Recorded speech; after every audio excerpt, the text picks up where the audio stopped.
It's big-time fun for the whole family. Monster Jam, as big as it gets. Coming to Pinnacle Bank Arena April 18th through the 19th. Brought to you by BKT Tires. Tickets on sale now at monsterjam.com. When you were a kid, clubs were cool. Robotics club and space club and stuff like that. But what do adults get? Book clubs and quilting clubs? Nah, forget that. How about margarita clubs and old-fashioned clubs? Get to Upside Bar and Lounge for the best clubs in town. Try all 10 varieties of Upside margaritas or old fashions and take home a free souvenir glass. Grab the whole crew and pair it with Taco Night on Mondays or Whiskey Wednesdays. Upside Bar and Lounge at 29th and Pine Lake. 93.7 The Ticket, Fox, KFXL weather. Sponsored by John Henry's Plumbing, Heating, and Air Conditioning. Your Lincoln forecast for today, we'll see a chance of rain showers throughout the day. The afternoon high around 53. Tonight, a chance of showers early and gradual clearing, a low around 31. And tomorrow, we'll see mainly sunny skies and it will be breezy with an afternoon high around 51. I'm meteorologist Kyle Plecker for 93.7 The Ticket and theticketfm.com. If you're in Seward or Milford, listen up. Select Plumbing is now servicing your area with no trip charges from Lincoln. Select Plumbing works on a variety of issues for your home and business, including general plumbing, water heaters, faucet fixture repair, underground sewer and water repairs, backflow testing, and more. Keep your property free from leaks and other issues. Call today for a free estimate at 402-560-6197. It's not just Lincoln, Waverly, and the surrounding area anymore. It's also Seward and Milford with no trip charges. Contact Select Plumbing to inquire at 402-560-6197. This is the Adam Carriker Show. Position right of the quarterback, out of the shotgun, 1st and 20. Jailbreak screen in the air. It is tipped. It is intercepted by Carriker at the Missouri 21-yard line. Live from the heart of Lincoln, America, 8-year NFL vet and All-American defensive lineman Adam Carriker. Shotgun snap to Everett. He's got the left arm going, and now he's got a whole lot of Adam Carriker who rips him down inside the 25-yard line. On 93.7 The Ticket and theticketfm.com. Here is your host, Adam Carriker. Welcome in, ladies and gentlemen, to the Adam Carriker Show here on 93.7 The Ticket. Monday, Tuesday, Thursday, Friday, 4 days a week, 11 a.m. to 1 p.m. Central Time. Grab your lunch. Come join us. What you're going to hear, Husker sports, college football, sports in general. What you're going to get is unique insight, unbridled honesty, and producer Jake and I are going to have a whole lot of fun in the process. We got a little bit of breaking news right out the gate. Again, loaded show. Look, it's a loaded show. Just know it's always loaded. Okay, I won't even hold up the notes today. Just know it's loaded. Breaking news right out the gate. Nebraska basketball. Man, we need some good news going into next year. Obviously, we're gonna win the Crown Plaza tournament, finish as the 69th best team in the country, and we'll take that for now. But we need some good news going into next year. Producer Jake has some breaking good news for Nebraska basketball. Take it away, Jake. Yeah, Nebraska basketball lands Iowa transfer Price Sanford. That's right, coming over from the Hawkeyes. Take that. Price Sanford will be joining Nebraska. 6'7", 210-pound junior to be. He's got 2 years of eligibility left. 8.8 points per game last season, shooting 40% from beyond the arc. In case you are getting a little confused, his brother Peyton did also play for Iowa. He was the higher scorer of the two, kind of the more primary player of the two, I suppose, last season. So you're not getting his brother Peyton, but you are getting his brother, or Peyton's brother, Price. And hopefully Price's numbers actually were somewhat similar in the first 2 years to Peyton. So hopefully he can kind of turn into that, other than his free throw numbers. So I'll just set that to the side. But in any case, it's a big land for Nebraska. And all of a sudden, the Nebraska, we talked about Creighton and Iowa yesterday, who you would cheer, or a couple days ago, who you would cheer for. All of a sudden, the Nebraska-Creighton game is going to have a lot of Iowa flavor to it. Like I said, Nebraska getting Price Sanford.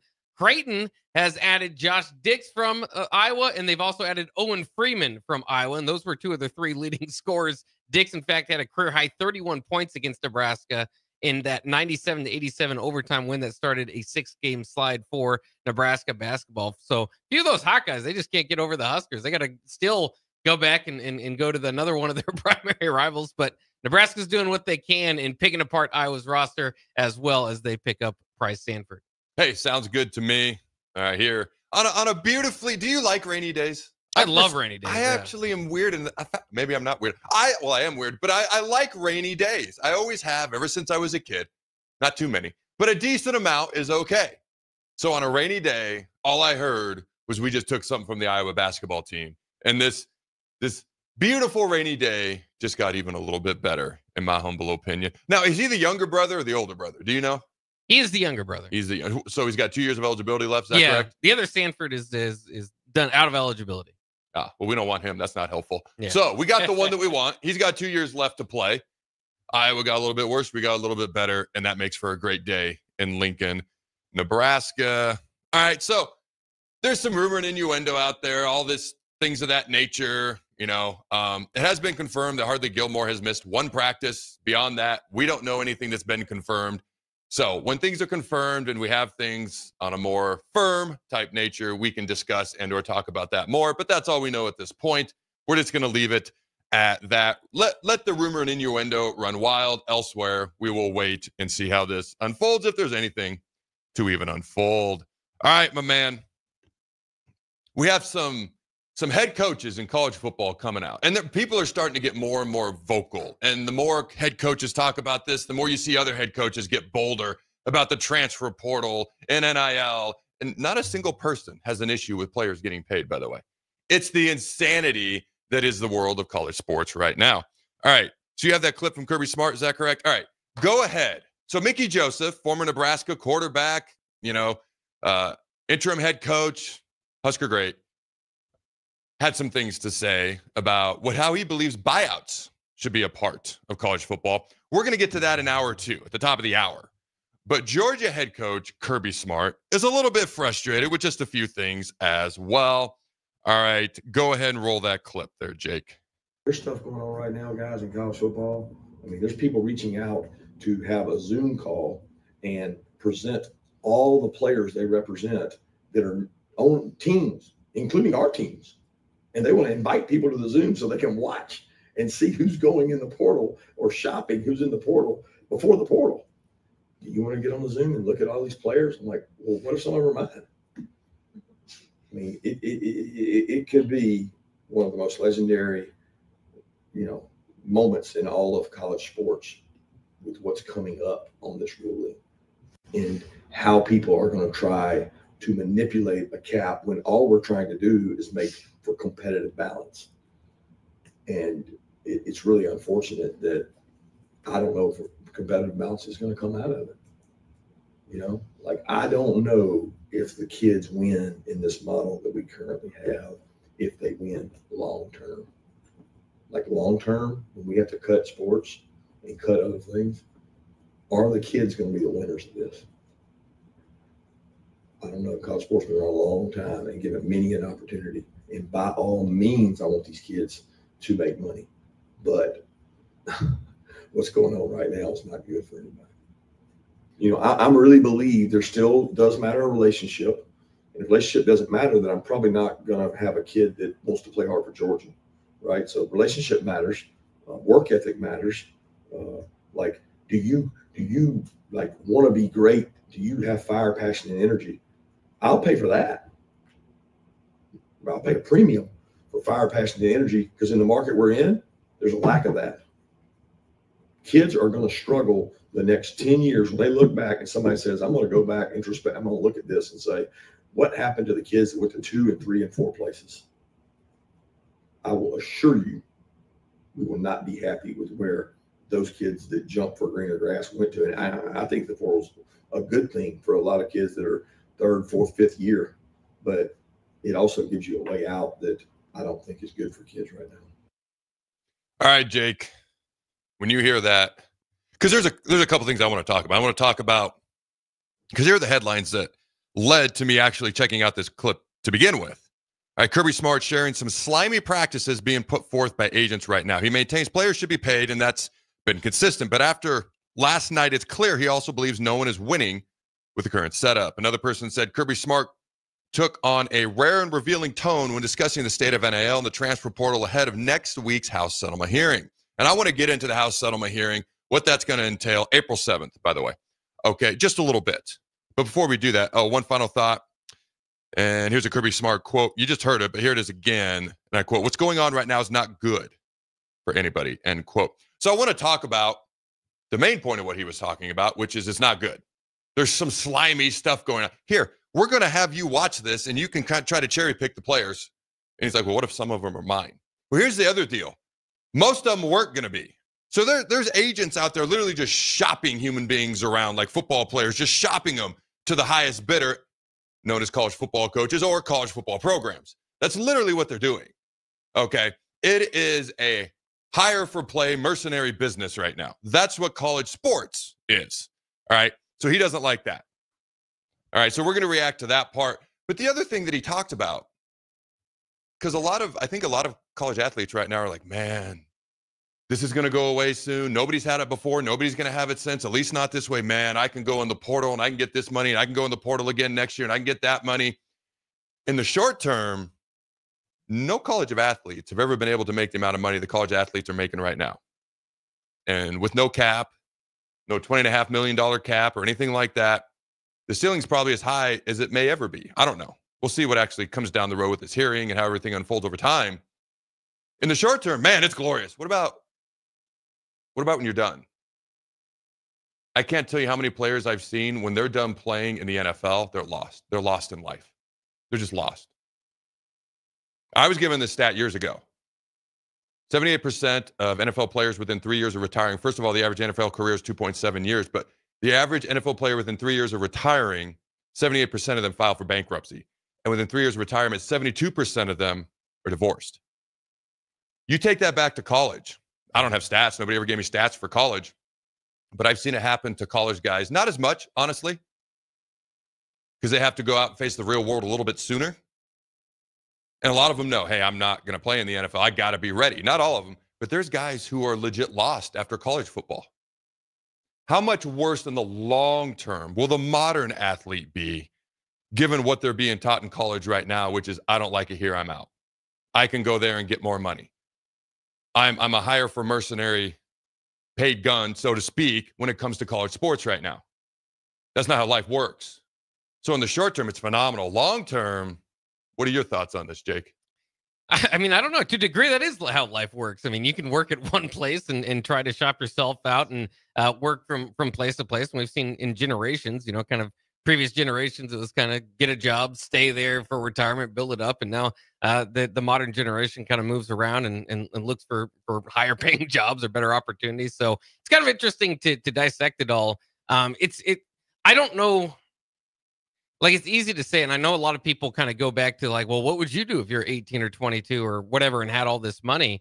And it's like, well, I'd like to know. It might be better to know than to not know. I mean, so I don't know. I mean, obviously, what we always say with this is hopefully they're being taught the right things. Hopefully there are guardians in place, and if there aren't, then hopefully the schools at least are in place to kind of help these people, and hopefully, they're kind of getting an early look at what agents are and if they go to the next level, what that will be like. So, I don't know if it's going to be too much of a problem for the current athletes, right? The problem to me still is within the way that it's not structured well. And that's what they're attempting to do, is structure it much better. But even when you do have in-house payments, then I think from there, you're still going to have NIL opportunities. So it's still the new world. There's still going to be, money out there. But the problem that I have with this is not more about kids and worrying about what life lessons they're learning here necessarily, because again, I think it could be applied to the jobs that they're going to get after the NCAA and after their sports are done. But I think it's more so that the problem is you have free agency opening up in the middle of the Final Four, right? So it's not structured like it should be. And so that makes it feel a little bit dirtier, a little bit like just, it doesn't feel in its right place, because it's not in its right place. So I just think we need more structure to it. But again, the opportunities that happen, I mean, the opportunities that are being placed for young people. And I know, again, we're not arguing against young people being paid, but this is life-changing stuff, not just for football player. I mean, scholarships are going up across the board for many of these sports. So it can be seen as a really great movement for a lot of opportunity for these kids. But again, individually, you can break it down. One opportunity for one, like we're seeing with the walk-ons, one opportunity for this kid or a better opportunity here and there can take away from others. So it's never going to be fair to everybody. So a couple of things. So to a degree, that is what happens in the world, but not to this degree, not even close. It's not even reasonably close. Because the first thing when you said that, the first thing I thought of, all right, Jake, who else are you talking to? Who else are you getting bids from? And I'm not trying to put you on the spot, but that was my first thought. Like, how many times has the typical person been able to say, hey, I can get offers from 2, 1, 8, 12 different businesses at the same time? It happens, not very often. That is not the majority. So for me, my question for you, because you've been here a long time. I know there was a brief break in the middle, but you've been here a long time. So the question would be, how many times, you don't have to directly answer this, but how many times have you had a bidding war in your direction? Because how realistic was that for you if we're going to equate it to what these athletes are going through? I'm not a great example of this. But you're a regular everyday guy who is successful at what you do. Okay, there's just like me. There's people more successful, less successful, but I think you're a great example because you're a guy who's good at what he does, done it for a long time. Okay. I think you're actually perfect because most people aren't going to be put in the position that these college athletes are put in where they've got 50, I don't know how many ever offers coming at them. So that's why I actually asked you, and I'm not trying to put you on the spot. You don't have to get specifics, but when you say, hey, this actually isn't that abnormal, it's actually fairly normal. I'm just looking, I guess, for your experience as to what makes it a little bit more normal from your perspective. Well, again, it's not my personal experience. I'm kind of the outlier in that I've stayed here a long time. But again, in the radio industry, Lincoln often, unless you're Husker football crazy and that's what you want, you specifically want to follow the Huskers and cover the Huskers, or have found a way to really capitalize off it. Lincoln's not usually the end goal. So we've had plenty of people that roll through, co-hosts that I've worked through here that are looking for bigger markets. Denver, Kansas City, Omaha, we've seen people move on and that. So, but again, it's not just radio either. It's just this kind of generation.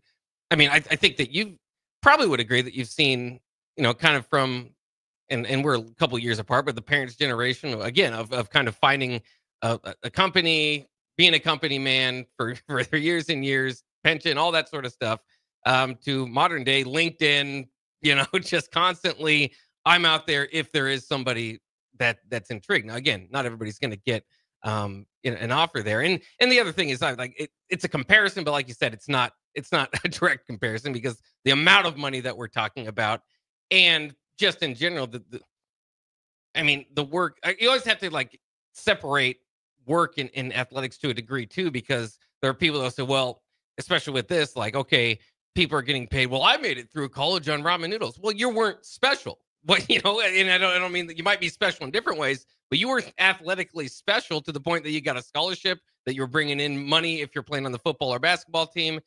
So there has to be a separation there too, but it's not perfect. But again, like a Coleman Hawkins, who transferred from Illinois to Kansas State, and he reportedly got a $2 million NIL deal to do that. And he got a lot of criticism because he didn't live up to the bill. And I'd never understood why he was one of the top paid transfer portals to begin with. Nothing against his skill set. He just wasn't, to me, that level of a guy. But there was kind of this debate I saw online, which was right away. It's like, okay, well, why is he so upset he got $2 million? And there are people who, well, $2 million won't do this, won't do that. You still got to work the rest of your life and all this sort of stuff. And it's like, well, yeah, but a lot of people can retire off of $2 million. So there are opportunities like that. And again, that's at the high end where it's like, maybe it won't teach you a life lesson, but you're certainly in a pretty good spot. And that's where a lot of these kids too are going to be. Like you said, the concern translates over to what we see in professional sports. And it's always never spend the amount of money. You don't act like you're going to make that money 4 or 5 years from now. You gotta project outward and think. But I mean, if these guys, and again, it's kind of a bad day for an example because the markets are red all over. I mean, it's pretty rough these last couple of days, last couple of weeks, whatever it might be. But if they're taught correctly, and you can put it in not necessarily even retirement, but even a S&P 500, pick a successful ETF that's been decades long, then you can make money. And if it's $2 million, you can make a pretty good living off of just that. So again, there needs to be a lot of, as usual with it, like you said, NFL, NBA, a lot of these stories don't turn out well, but that's because of how people handle their money, not necessarily the environment in which they get it. That's my point.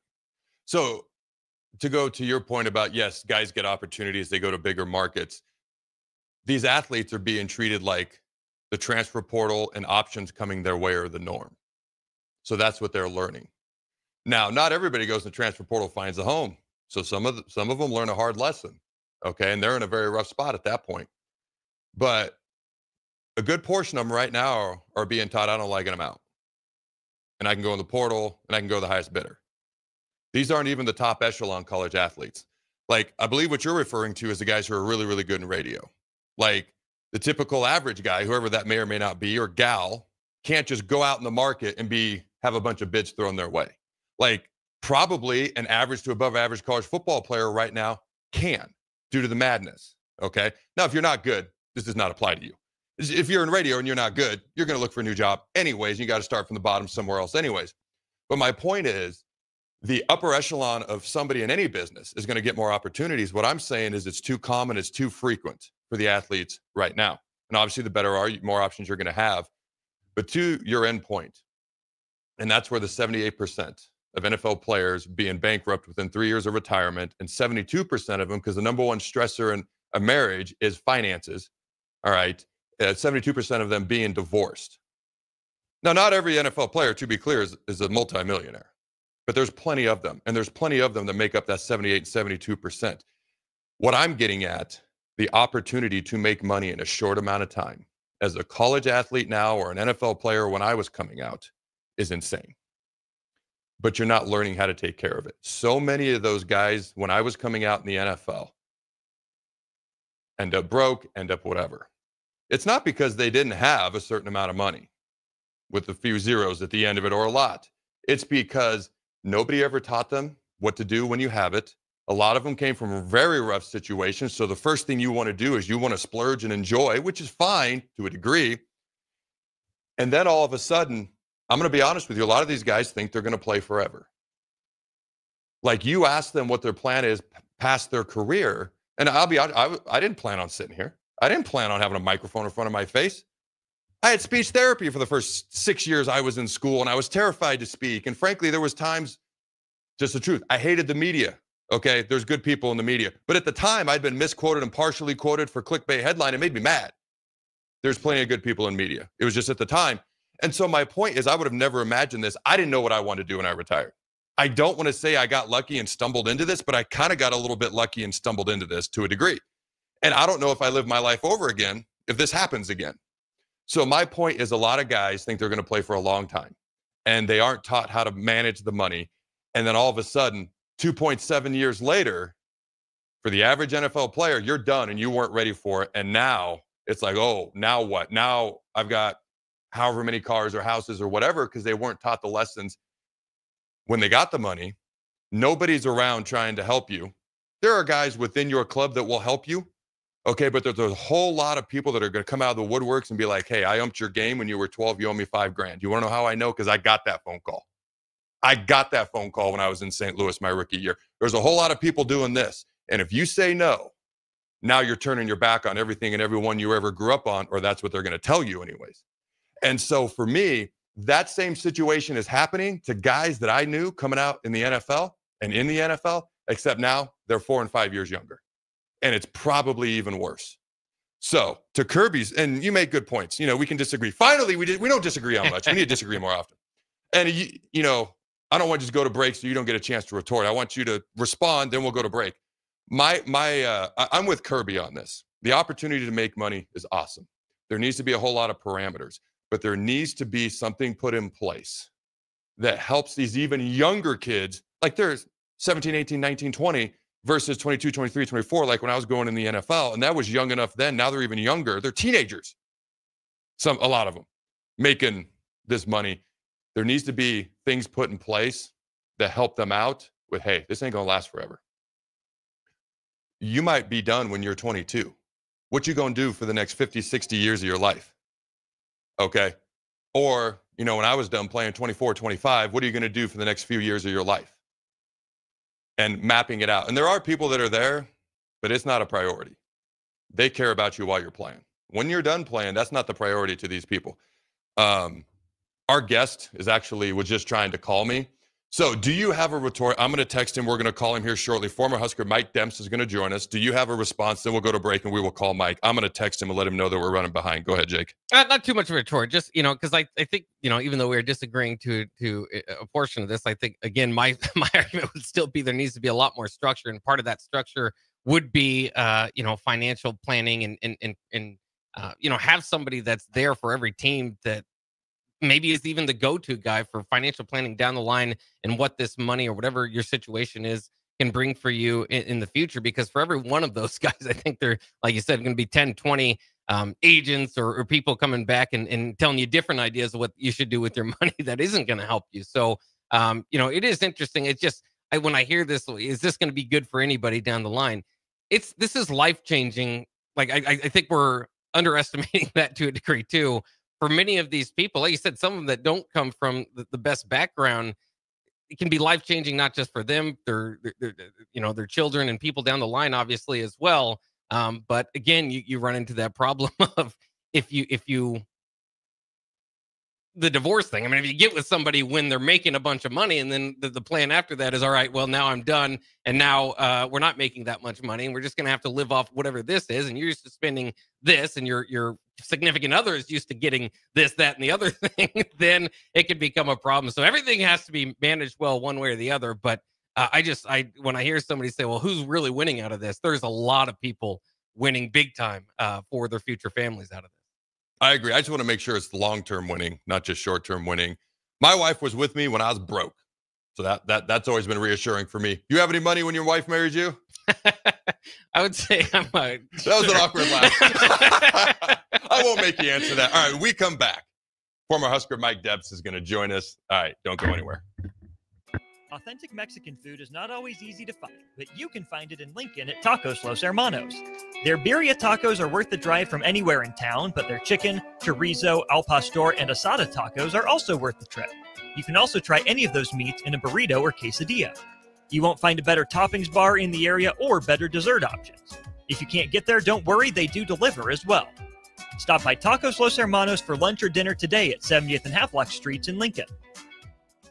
You don't have to cross your fingers when digging into the ground this spring. Start every project with a call to Nebraska 811 so utilities like LES can mark their buried lines and you can avoid injury and power outages. When you were a kid, clubs were cool. Robotics club and space club and stuff like that. But what do adults get? Book clubs and quilting clubs? Nah, forget that. How about margarita clubs and old-fashioned clubs? Get to Upside Bar and Lounge for the best clubs in town. Try all 10 varieties of Upside margaritas or old fashions and take home a free souvenir glass. Grab the whole crew and pair it with Taco Night on Mondays or Whiskey Wednesdays. Upside Bar and Lounge at 29th and Pine Lake. You know the saying, April showers bring May flowers. Well, it's true for heart health, too. Sprinkling in a few small changes can make a big impact on your heart health. Try adding a vegetable to your dinner or no salt seasoning. Looking for support in making these changes? Join a workshop to learn more about a healthy lifestyle. Search Chronic Disease Nebraska for more details. Paid for by Nebraska DHHS, aired with the Nebraska Broadcasters Association and this station. If you're in Seward or Milford, listen up. Select Plumbing is now servicing your area with no trip charges from Lincoln. Select Plumbing works on a variety of issues for your home and business, including general plumbing, water heaters, faucet fixture repair, underground sewer and water repairs, backflow testing, and more. Keep your property free from leaks and other issues. Call today for a free estimate at 402-560-6197. It's not just Lincoln, Waverly, and the surrounding area anymore. It's also Seward and Milford with no trip charges. Contact Select Plumbing to inquire at 402-560-6197. This is James Harrell with NP Dodge Real Estate. When I became a licensed realtor, I wanted a brokerage that would help me grow in my new career. I found that in Lincoln First Realty. When Lincoln First was acquired by NP Dodge, the training and support I received only got better. I love knowing I have the power of the NP Dodge brand behind me. I would recommend NP Dodge to new agents looking to jumpstart their real estate career and to current agents who want to take their business to the next level. Expand your career with NP Dodge. Call Eric at 402-434-2222. Early break. How to present the card. Present your credit card or your debit card. And you're presenting generally At first, debit. when you said that, I thought you were talking about your business card. And I go, so you're giving them your business card. Oh, Thank you. And I'm Steve Sipple from On3. And No. if you need to log in, do that. You will get an occasional, like With Steve Sipple, Jake Sorensen, and Bill Bush from 6 to 9 every weekday morning on 93.7 The Ticket and theticketfm.com. At Valentino's, we're on a mission for tradition. On every slice, for every bite. Golden baked crust, cooked to perfection every time. Savory sweet sauce that's made from our own secret recipe. Loaded with the perfect amount of fresh toppings and melty mozzarella cheese. It's the tradition that Nebraskans have come to love. From game day to every day. Valentino's. Taste the tradition. Your new Total Wine in Lincoln has the largest selection of wines, spirits, and beers, plus totally low prices and friendly service from our helpful guides. With over 8,000 wines, 4,500 spirits, and 2,500 beers, you're sure to find your favorites and something new. You can even order delivery, in-store, or curbside pickup. Find what you love what you find, only at Total Wine and More. Now open in Lincoln next to Gateway Mall. Drink responsibly, B21. Hi, Sean Callahan here for Koppel Chevrolet GMC, and March Madness is here, and Koppel is ready to rock and roll. We just closed the books on a tremendous February, and we're locked and loaded for a big March. True 0% APR is happening right now at Koppel on select new models. Koppel also has over 10,500 off list on new select models. So please stop on by and see what confident driving and confident buying is all about. We're right down 144th Street or online at koppelcars.com. All deals with the roof credit, 0% is standalone. Rosie Sports Bar and Grill, open for lunch and dinner at 1501 Center Park Road. This is the Adam Carriker Show on 93.7 The Ticket and theticketfm.com. Welcome back, ladies and gentlemen, to the Adam Carriker Show here on 93.7 The Ticket on a gloomy, beautiful, glorious day in Lincoln, Nebraska. At this time, I want to bring on our special guest, former Husker, Mr. Mike Demps. How you doing, my friend? Great, man. What's going on with you? Dude, life is good. I got zero complaints, but let's chat about you. All right. So what are you up to nowadays? What are you doing? Because I know you're still in the Nebraska. I believe you're still in the Lincoln area. Correct me if I'm wrong, but what are you up to nowadays? You know what? I'm at Sid Dillon Buick Nissan Hyundai as a sales manager. I also do a little bit of real estate, and then I got some partners in the logistic business. So just trying to do a lot, and I have a little track club, and just trying to stay busy, man. That's all. What age kids you got in your track club? What age are those kids? So I was one of the track club coaches for the Malone Center. I don't know if you're familiar with that in Lincoln. Yep, I've heard of it. So I was one of the coaches with the Malone Center, and kids anywhere from the age of 6 up to 18 have the opportunity to run for the track club. So that's one of the things I do in the summertime. Well, it's kind of interesting, Mike, too. And I'm always interested why people stick around Lincoln. Obviously, you played about 20, 25 years ago now. What kind of kept you in Lincoln?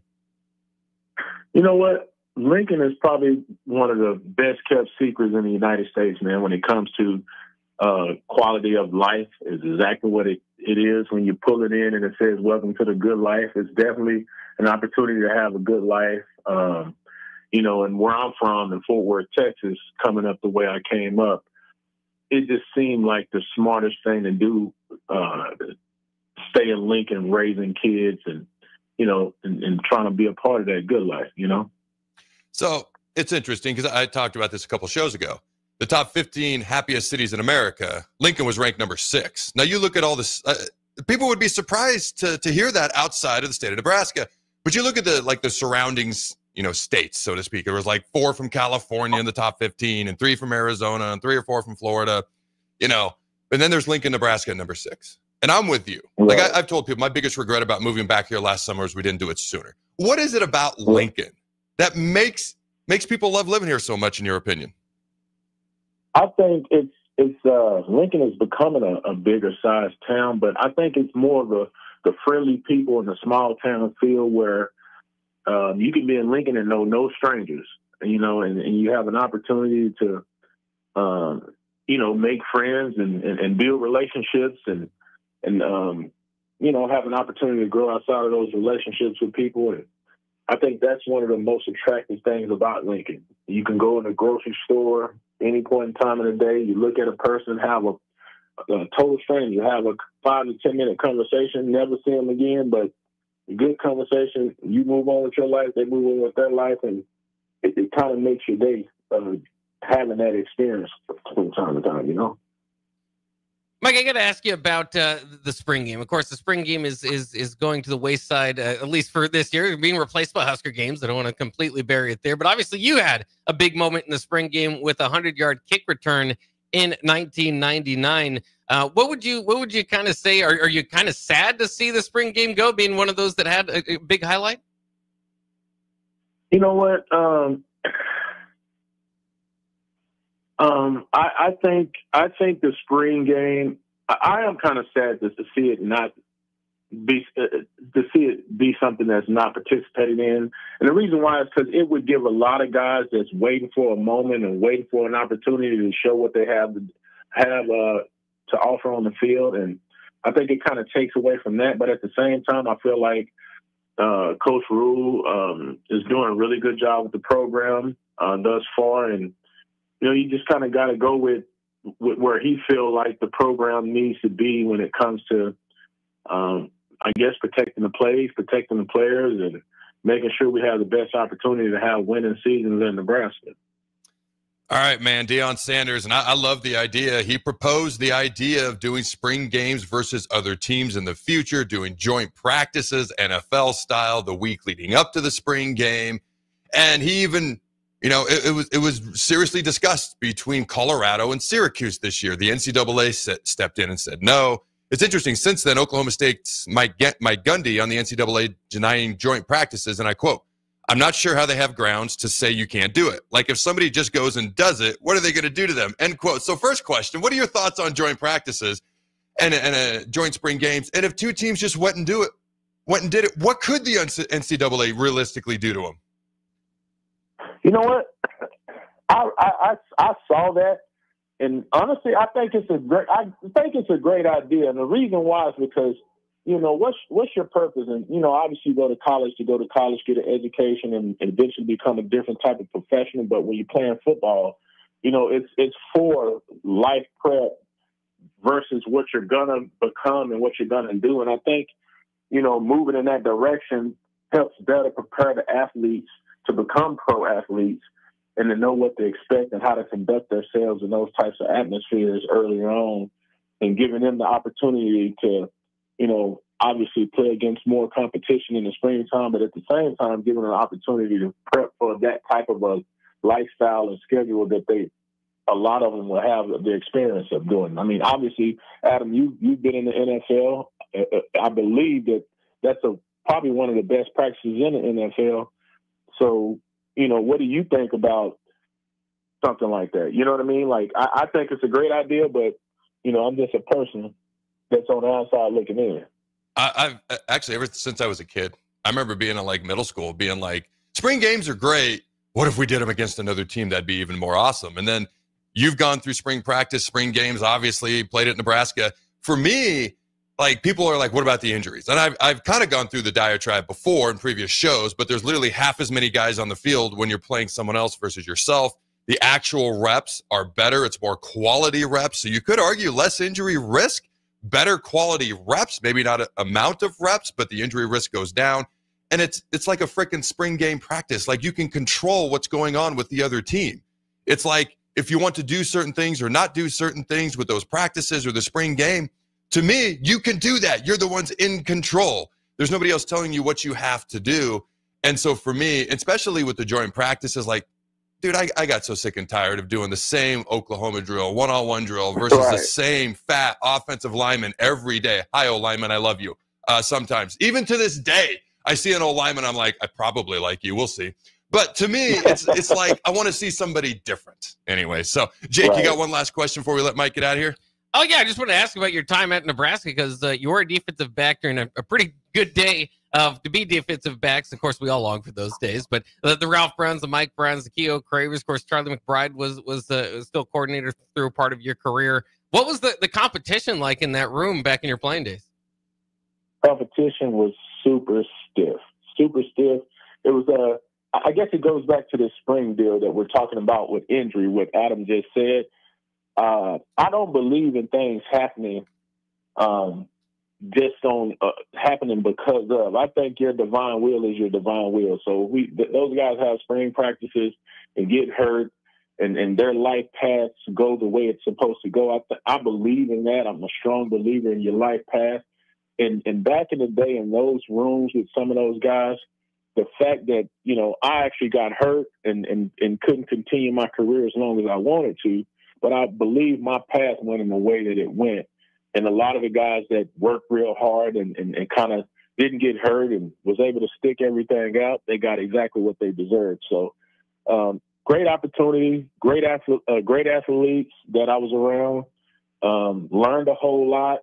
But I feel like all of the intangibles that I got working hard, working alongside of those guys were the building blocks to the way I lead my life now, and I wouldn't change it for nothing. So you hear that, Jake? Life lessons. You learn life lessons in college. All right, that goes back to our first segment. I just have to poke him a little bit. All right, Mike, I appreciate you taking the time, my friend. Thank you for joining us. All right, thanks, Adam, man. Nice hearing from you, bro, and keep doing a great job, bro. I appreciate it. Thank you, Mike. Don't go anywhere, ladies and gentlemen. We'll be right back. Your new Total Wine in Lincoln has the largest selection of wines, spirits, and beers, plus totally low prices and friendly service from our helpful guides. With over 8,000 wines, 4,500 spirits, and 2,500 beers, you're sure to find your favorites and something new. You can even order delivery, in-store, or curbside pickup. Find what you love what you find, only at Total Wine and More. Now open in Lincoln next to Gateway Mall. Drink responsibly, B21. Imagine a healthier, more active, physically fit version of yourself. If you've been putting off getting into shape, now is the time with the Farrell's Extreme Body Shaping 10-Week Challenge. Our program combines kickboxing, strength training, and nutrition coaching to help you achieve your fitness goals. And ticket listeners, you can get $150 off your enrollment. The next 10-week challenge begins on April 12th. You can get all the info at fxblincoln.com. Don't wait any longer. Farrell's Extreme Body Shaping at 40th and Yankee Hill and 70th and Vine. Take control of your health with the DASH scan at Advanced Medical Imaging. The DASH scan is a full-body MRI designed for advanced health screening. This dynamic approach provides exceptionally sharp images across multiple organ systems, helping to detect potential concerns early. With minimal radiation and no invasive procedures, the DASH scan offers a safe, comprehensive look at your health. Plus, results are delivered faster than ever, giving both patients and physicians confidence in screening and diagnosis. Your health is too important to wait. Schedule your DASH scan today at Advanced Medical Imaging. Visit amimaging.com or call 402-484-6677 to learn more. Hi, I'm Jake from Lexington. I'm Ellen from Ogallala. My name's Ray from Sydney. Hello, I'm Jenny from McCook. Ryan from Lincoln here. And I'm Steve from Omaha. And we've all got one thing in common. We all love trucks. Which means we all want to win one of the 8th grade 2025 Ford F-150 XLT trucks in Trucks and Bucks from the Nebraska Lottery. So I guess that means we have 2 things in common. Well, I love playing Trucks and Bucks. 3 things in common. And we're all from Nebraska. Sounds like 4. And I think the gray color of the trucks this year is beautiful. 5 things. Guys, I just want to go to a Nebraska Lottery retailer, buy some tickets, and start playing today. There's 6. I like turnips. I guess we stop at 6. Trucks and Bucks, your Nebraska Lottery's most popular scratch ticket is back. Top prize odds are 1 in 336,000. Ford F-150 is a registered trademark owned and licensed by Ford Motor Company. Stop by Window World Lincoln for an open house of their new location at 5945 Cornhusker Highway from 11 to 7 this Friday, April 4th, for giveaways and raffle prizes and a remote broadcast by the guys from the Captain from 1 to 3. That's Friday at Window World Lincoln, now at 5945 Cornhusker Highway. Raising Cane's is celebrating our golden birthday year. Join the party with Golden Chicken Fingers and a limited edition Golden Blush Puppy that benefits local pet organizations. Get yours while supplies last. See RaisingCanes.com for details. Raising Cane's Chicken Fingers, one love.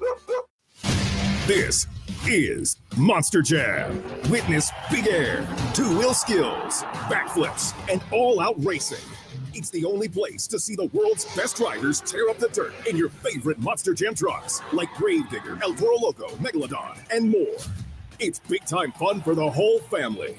Monster Jam, as big as it gets. Coming to Pinnacle Bank Arena April 18th through the 19th. Brought to you by BKT Tires. Tickets on sale now at monsterjam.com. Hi, Sean Callahan here for Koppel Chevrolet GMC, and March Madness is here, and Koppel is ready to rock and roll. We just closed the books on a tremendous February, and we're locked and loaded for a big March. True 0% APR is happening right now at Koppel on select new models. Koppel also has over 10,500 off list on new select models. So please stop on by and see what confident driving and confident buying is all about. We're right down 144th Street or online at koppelcars.com. All deals with the roof credit, 0% is standalone. Rico here with HIS Auto Care at 70th and Van Dorn, letting you know HIS is a great place to bring your vehicle for service.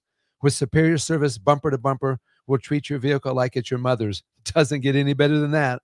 So call 402-488-8934 and HIS Auto will make you glad you did. 5% off, mention this ad, and for sure your mother will be proud you called. 402-488-8934, HIS Auto Care, 70th and Van Dorn. God bless you. This is the Adam Carriker Show on 93.7 The Ticket and theticketfm.com. Boom! Welcome back, ladies and gentlemen, to the Adam Carriker Show here on 93.7 The Ticket. Appreciate Mike Demps joining us. All right, Jake, we talked about the House versus NCAA settlement. By the way, literally nobody is scared of the NCAA. Mike Van Gundy basically said, let's just defy you. What are you going to do about it? Talking about teams going against each other in the spring game. I've disliked the NCAA my entire life. And even though this is bad for college sports right now, I just get a kick out of it. Like, up yours, NCAA. You have sucked forever. It's about time. All right, what goes around comes around. The House versus NCAA settlement, which could redefine college athletics, is scheduled for a final approval hearing on April 7th. That is Monday, ladies and gentlemen. All right, final approval hearing. A final approval hearing is scheduled for April 7th, 2025, where Judge Claudia Wilkin will deliver her final ruling on the terms of the House settlement. The settlement, also known as the House settlement, resolves claims against the NCAA related to name, image, and likeness, otherwise known as NIL rights.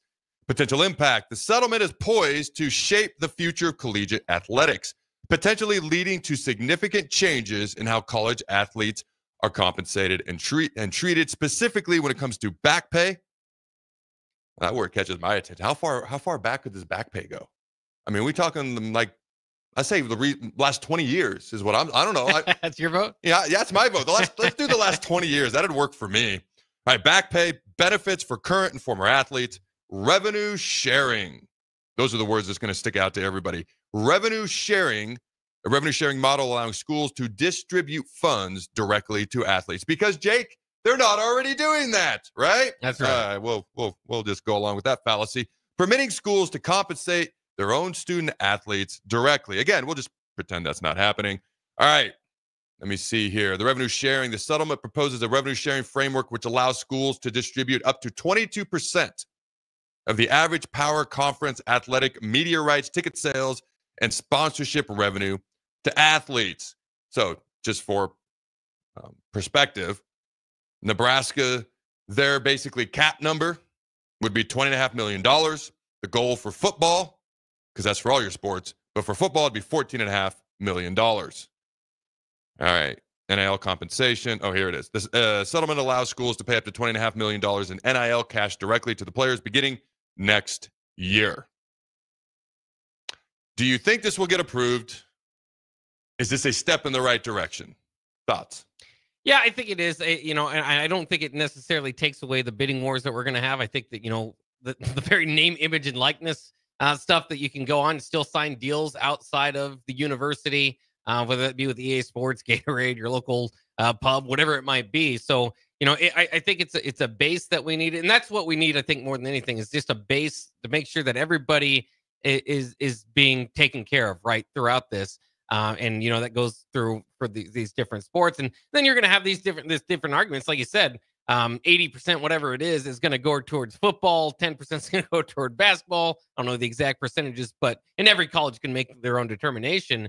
But then, I know some people are kind of alerted, like, okay, well, what's that leave for everybody else?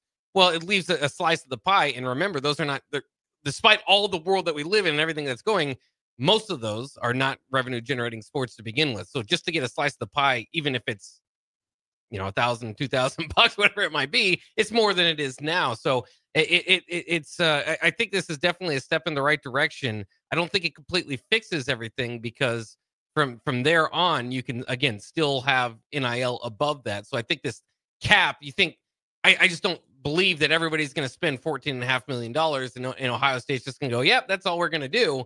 There's going to be more NIL opportunities outside of that. I believe the 1890s of the world, I believe, will still exist and still, try to pursue that. But, this is just the in-house payment that, again, kind of takes care of a lot of the need for just a crazy bidding war. You're going to still have to you're still going to have to like do this other stuff that we're talking about. Like, you can imagine the NBA just having it open up, like, free agency can be during the middle of the playoffs, and anybody can go anywhere at any time. And whoever pays the most, like, there's still problems there, but this is helpful start. You're correct. It's a step in the right direction. They're not going to come in and fix everything at once. Why? Because it can be done and it makes too much sense. So we're not going to do it. I mean, we're just not. And if we're being honest, there are people who want the best for college sports. There are some people who are thriving off the chaos, and there's more money to be made right now. There just is. If they were losing money in this current scenario, which is not sustainable long-term, everybody knows that. But if they were losing a bunch of money in this current situation, they'd be in a big hurry to fix it. Trust me. Now, they realize they've got to put in some parameters. They got to rein in the wild, wild west. Okay. This is a step in the right direction. Other things I want to hear contracts. Mickey Joseph thinks there should be buyouts. We're going to talk about that at the top of the hour for players from smaller schools who leave and go to bigger schools. Hey, every business has buyouts. Coaches have buyouts. Everybody has buyouts in big business. College football is big business. College sports is big business. I have no problem with that. So to me, there are other things that need to happen. A cap is a good idea. Jake's not wrong. There's going to be brand initiatives is what it's going to be called. That's how Georgia, that's how Ohio State, that's how Michigan are going to be able to make more money and pay their players more money. It's going to fall into this term brand initiative or something similar to it. That other schools who don't have the brand recognition that they have, they can't keep up with them in that area. Then this is how Georgia and Ohio State and Michigan, et cetera, ensure that they stay a step ahead. It's business. This isn't charity. This isn't help your neighbor. This is business. How do we stay a step ahead? How do we keep our advantage? It's going to be brand initiatives or something of the like, because the cap makes it too equal, or makes the opportunity to be more equal too likely, and they aren't going to like that. That's not how business works. And I'm not even indicting it. It just is what it is. I'm also not complimenting it. It just is what it is. So to me, it's a step in the right direction. I also need to see contracts and things of that nature. There needs to be more ownership. There needs to be consequences that are actually enforced so people aren't openly mocking the body that's supposed to govern college sports, the joke of an NCAA. There needs to be an actual body that people pay attention to. And I'm going to throw it out there. When it comes to college football specifically, there needs to be a commissioner. I can't stand Roger Goodell. But man, is he good at his job, and man, has he made the NFL as a whole a lot better and a lot of money. Right now, there's too many individual parts and pieces known as conferences doing what's best for them. And that's all they care about. Why should they care about anything else? Why in the world would the Big Ten commissioner care about what's happening to the AAC or whatever's left of the Pac-12? Why would they care? So they're going to do what's best for the Big Ten, but that's not what's best for all of college sports or football as a whole. There needs to be somebody in charge with college sports, athletics, and football's best interests at heart in charge of everything. I don't know if that's ever going to happen because the Big Ten and SEC have so much power. Why in the world would they give it up? All right, any final thoughts before we go to break, Jake? No, just at least at some point, I still think at some point you break away football from these other sports, because this is the driving factor in all of this. And again, you just hate to see with this conference realignment, all this sort of stuff, these other sports, now their expenditures are way more because they're going all around the country. Now, for some of the athletes, they like, the travel and stuff. Some of them don't. But I still think at some point when we talk about the NCAA and eventually, I think there's a spot for them. I just don't think it's football. I do. So I'll revisit something from the fall real quick, then we got to go to break. Football is eventually going to be the AFC, NFC, just like in the NFL, except it's going to be known as the Big Ten and the SEC. They're going to gobble up some more schools. Although I have had several people tell me the Big Ten and the SEC are not interested in Florida State and Clemson, and I still find that hard to believe. But we'll see what happens over time. I believe these are going to be 24-team conferences eventually. And I'm like 2031 is when a lot of TV deals end. It's when a lot of conference contracts rights end, grant of rights end. 2031 is when the dam could break. Just FYI, potentially. All right. The ACC is going to be around till then because ESPN actually re-upped their deal with the ACC. So they're going to be all right. In 2031, the dam could break. The Big Ten TV's deal is up. The SEC's deal is up in like 2030 or something like that. So it becomes very, very interesting in conference realignment. What I envision 5-10 years at the most, all right, you're going to have the Big Ten SEC, otherwise known as the AFC, NFC, and then you're going to have pods in the NFL model known as divisions, 16 pods, 4 pods or 4 divisions. In the SEC, 4 divisions or 4 pods, whatever you want to call it, with 6 teams in it. All right.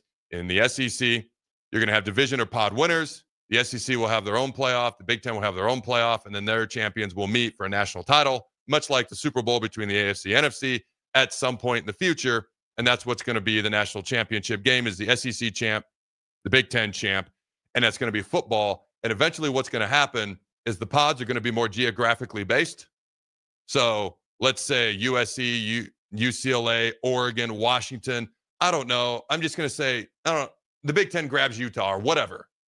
Okay, maybe Colorado becomes good and Deion stays there and they become very intriguing. And that's your pod on the West Coast. And so now all of a sudden the geography for these other sports that has to travel a lot more becomes less of an issue.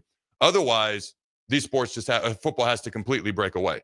But based on the info that I have, and it's been consistent, it's not going to happen as soon as I thought it would. But it's been consistent, the info that I have.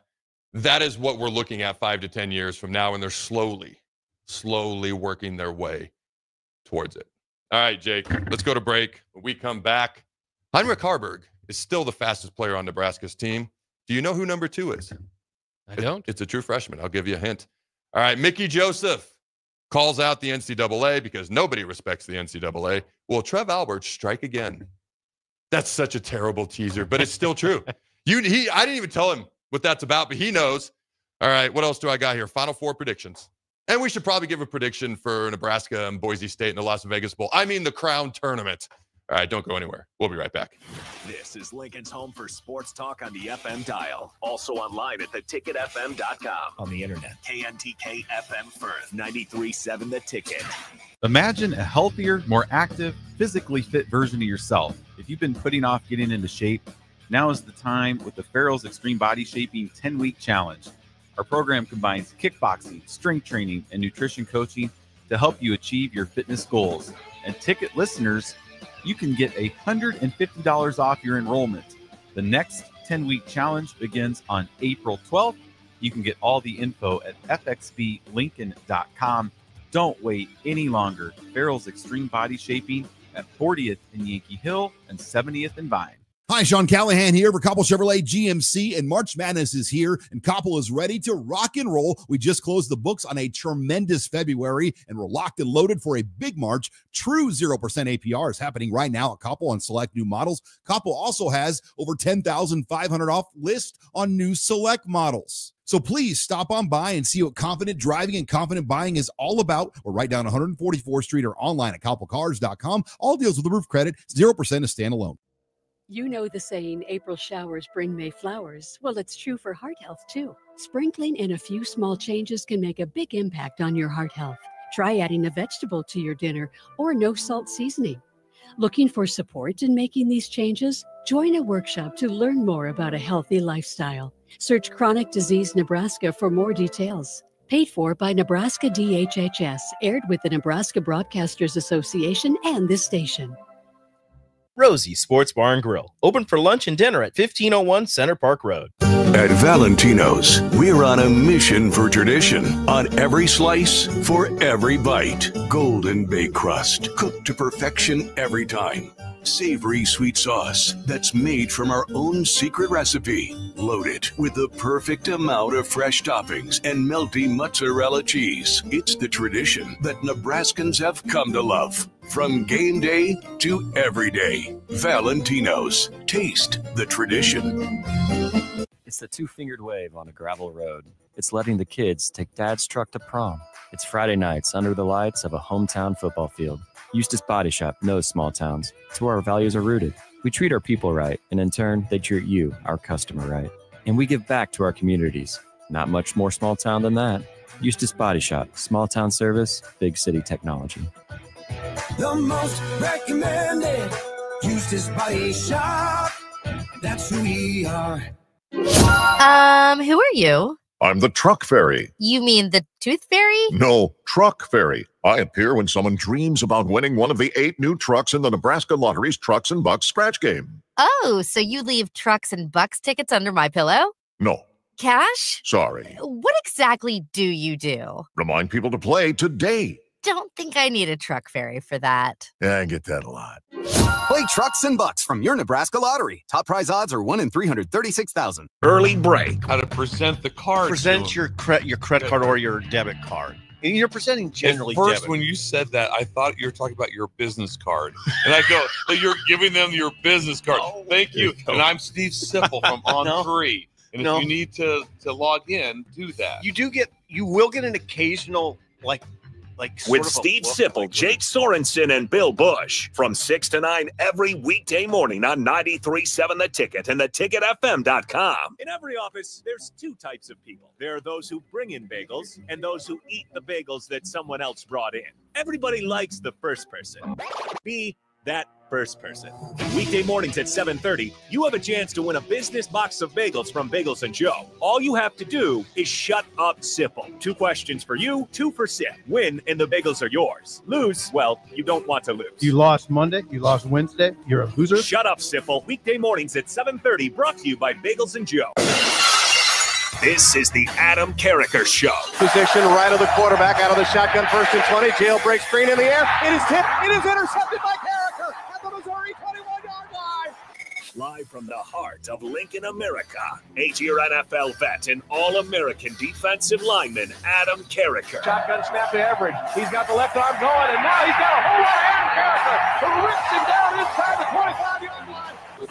On 93.7 The Ticket and theticketfm.com. Here is your host, Adam Carriker. Welcome in, ladies and gentlemen, to Hour 2 of the Adam Carriker Show here on 93.7 The Ticket. You know, I hadn't had to fight this mic in a while. What is going on? I don't know. Can you hear me fine? Yeah, if I just leave it down here, does that matter? I yell. Turn you up a little bit. Yeah, I yell enough. It doesn't matter. I'm loud. All right. I shared the exciting news yesterday. All right. Zach Wiegert's officially going to be at the inaugural Carriker Chronicles football camp. Outland Trophy winner, national champion, 12-year NFL vet, had his number 72 Nebraska football jersey retired. The number retired. College Football Hall of Famer. One of the GOATs, one of the greats. I'm excited to have Zach Wiegert at the inaugural Carriker Chronicles football camp, along with Eric Crouch, Heisman Trophy winner, Amon Green, the Ticket's own 2-time national champ. I'll be wandering around, as always, speaking way too fast, way too loudly. Jake, don't laugh or agree, but way too often. Look, he's trying not to laugh. How dare you? All right, July 9th, 9 a.m. to 1 p.m. here in Lincoln, Nebraska, LYF, Lincoln Youth Football Field. Learn more at carrikerchronicles.com. Autographs are included. T-shirts are included. Who is this for? Boys and girls, K through 8th grade. If you played for quite a while and you're getting ready to close out your middle school career, I guess I'm going to say that, but playing in middle school, getting ready for high school, and you're ready to take it to the next level, hey, these guys can help you with that. If you're just starting out or you got a youngster, learning the fundamentals at a young age is beyond one of the most important things that you can possibly do, along with instilling a love of the game. All right, again, carrikerchronicles.com to register if you'd like. And I'm just going to tease. We got one more coming. We got one more that I'm going to announce. I know who it is, and I have all the information. But I'm just going to tease the fine folks at home. He's pretty awesome. And actually, I'll give you a hint. I've interviewed him in person here on the Ticket last fall. All right. Now I'll go Carriker Chronicles football camp. Check it out. Information, carrikerchronicles.com to register if you'd like. Lots of stuff to talk about. Hour 2. Heinrich Haarberg, still the fastest Husker. Number 2 is a true freshman. That's after putting on 20 pounds. Haarberg is now 240 as well. All right. Mickey Joseph calls out the NCAA. We have a clip. Final Four predictions. But let's start with, will Trev Alberts strike again? All right. So Texas A&M lost their head basketball coach. And if you look at who the odds-on favorites to be the next coach there are, you got Porter, Moser, Chris, Jane, Fred, Hoiberg, Scott, Cross, Brad, Underwood. Did you catch that one name? Yeah. Now, I'm having a little bit of fun with this, okay? Because those are the odds. But we've heard nothing, rumor and innuendo, et cetera, et cetera. I'm just having a little bit of fun here. But his name is on the list.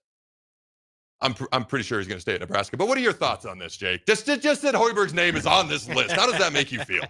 Well, it's interesting because, obviously there is that connection back to Nebraska. But in another situation, I think that it would be alarming. Heck, if Nebraska made the NCAA tournament, I think it would be kind of interesting. Mm-hmm. But it feels like that would be, and again, no disrespect to Fred Hoiberg or anything, but that feels like that would not necessarily get A&M fans as excited as maybe some of the other names on that list or some names they're going after. As we know with Texas A&M, they have deep pockets there, and they do care about football maybe slightly more than basketball, but they are going to, I assume they're going to go out and get a big time hire. So it'll be interesting. They lost their coach to a program that I wouldn't necessarily, I was kind of surprised with the money that Texas A&M that happened to begin with, with their coach going to Maryland. So that's kind of interesting to begin with.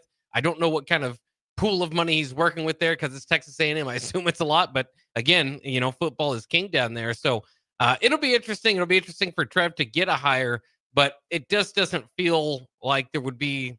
That just doesn't feel like the move, I would say, for Texas A&M. To get them excited. Fred's done well for Nebraska, but again, if you put him at just about any other school that didn't have a long time, never won an NCAA tournament, all this other stuff, his resume here at Nebraska isn't all that impressive to an outsider. I have nothing to add. I was basically just having some fun with this, and I appreciate your thoughts. All right. A&M losing their basketball coach to Maryland. I would say Maryland probably doesn't have as much money, but more known for basketball. Yeah, probably equated to the move. All right. So I'd asked you earlier, bowling team, women's gymnastics. Did you ever find the information we were looking for on that? Or you need a few more minutes? Yeah. So quick update on those. Husker bowling is at regionals. They did take down, cuts down 2-0, and will play the winner of Arkansas State and Maryville in round 2. So, good luck to them. And then men's gymnastics, tonight we'll be playing on BTN, the Big Ten Championship team in all-around final. Husker women's gymnastics are at second round of the NCAA championships in Seattle. So everybody playing for, at the end of the season, and hopefully the Huskers in every which way can take it all the way. We'll see. Yep. Best of luck to the bowling team, number 1 of the nation, and both of our gymnastics teams as their seasons continue on. I feel like it's like we're going to get to Haarberg. 240, puts on 20 pounds, still the best top-end speed of any Husker on the team. Who number 2 is? It is a true freshman. I'll just keep saying that because it's fun. But let's get to Mickey Joseph. You got that clip ready? Yeah. Him calling out the NCAA. Van Gundy. Is it Van Gundy or just Mike Gundy? It's just Mike Gundy. Van Gundy's a basketball coach. My bad. Mike Gundy calling out the NCAA. Basically, we should do the spring games if we want to. What are you going to do? Like a little kid challenging the so-called parent who nobody respects. That's how everybody looks at the NCAA right now. Mickey Joseph, and I think makes a phenomenal point. I don't know Jake's thoughts on this, but play that Mickey clip. I think he makes a fair point. We understand. I think the kids understand if they're here and if they're sophomores and they have a big year and a group of 5 or a power 5 approach them and they have the finances to pull them out of there and I can't match the finances, then you know what? They're going to go. That's part of it. Coach has been doing it for years. So we shouldn't get mad as coaches when these kids make decisions to take care of their family. Like I said, I'm going to say it again. Coach has been doing it for years. But I also think there need to be a buyout. If they move up for me and go to group of 5 and power 5, I should get kind of a compensation for that, So NCAA, if you're listening to me, I need a buyout. I agree. It's business. This is business. I think a buyout is fair. My question is, who's paying the buyout? Is it the player or the school he's going to? I would assume he means the school he's going to, but what's your reaction to this and what are your thoughts, Jake?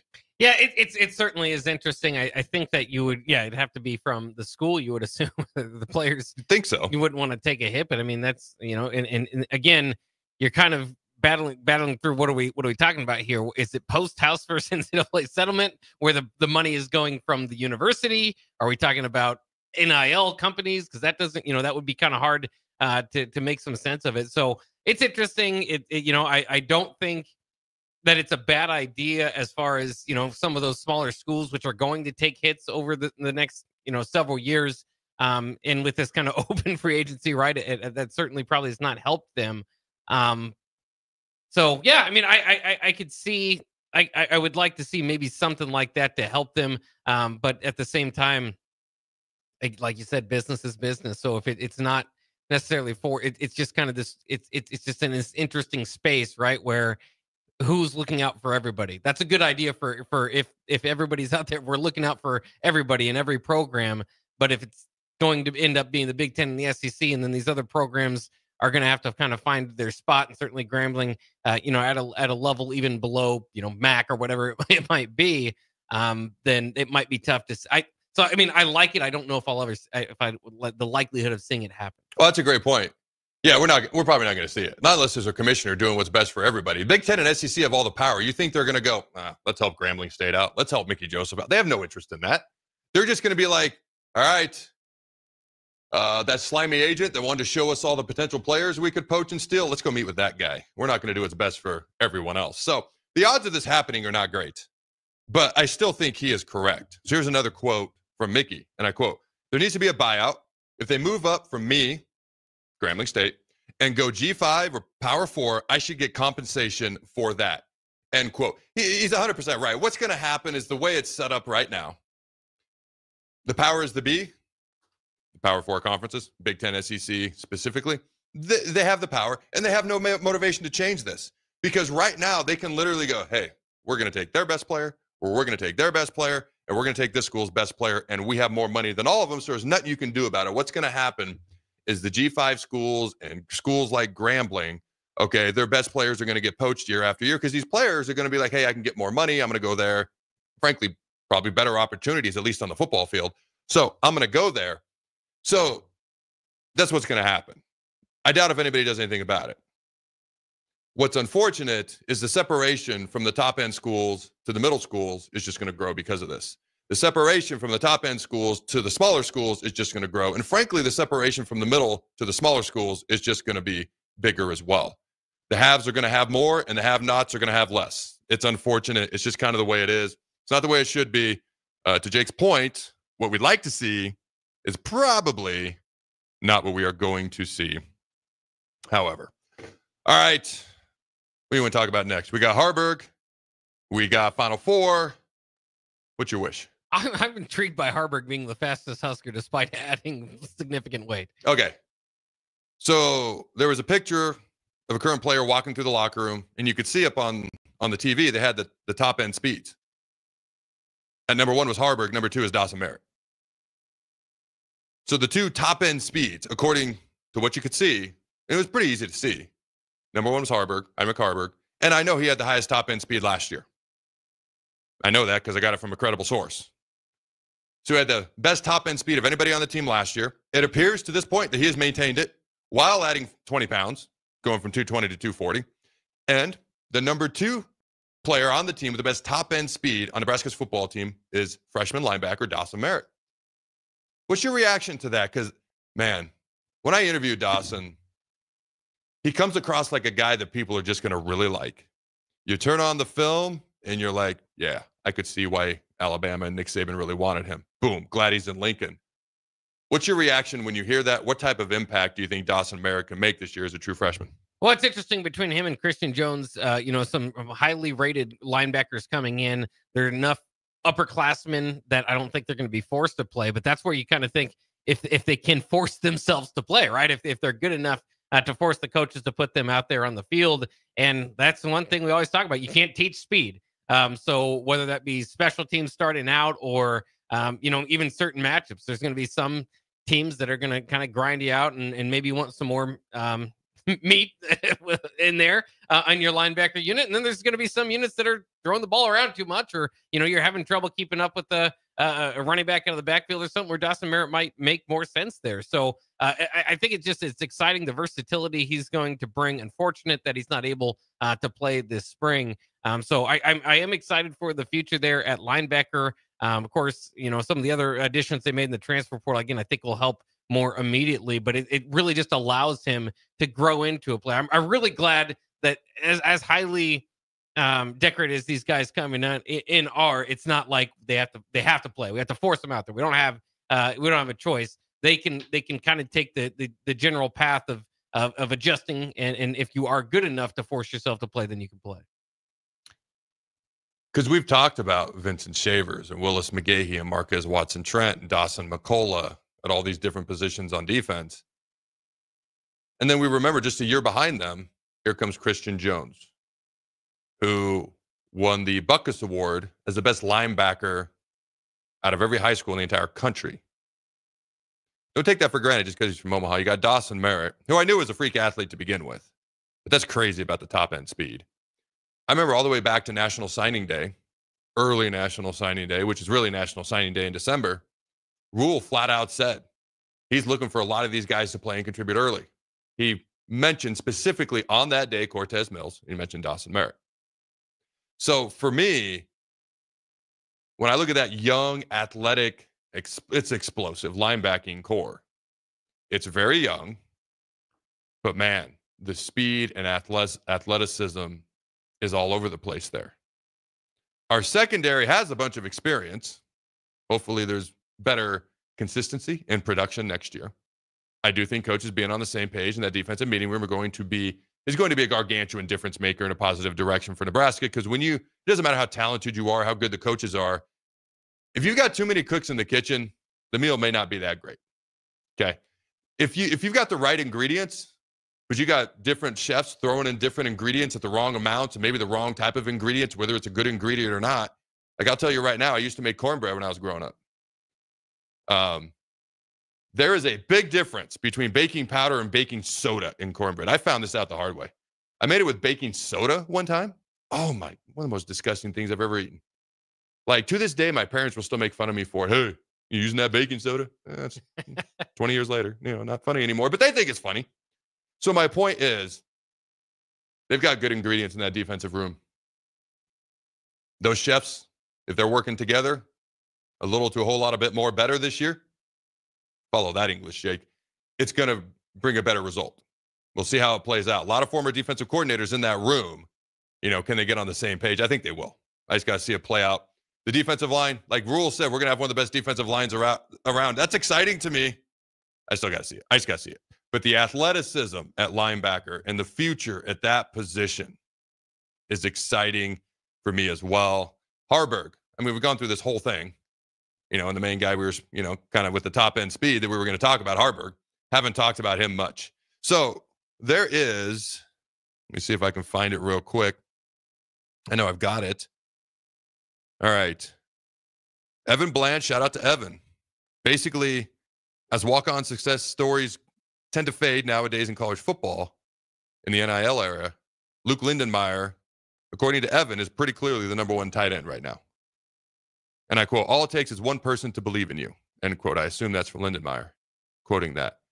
So I guarantee Haarberg's going to get reps at tight end. I still see him as this ultimate chess piece, this 240 pounds with great top end speed, who runs like a freaking bowling ball.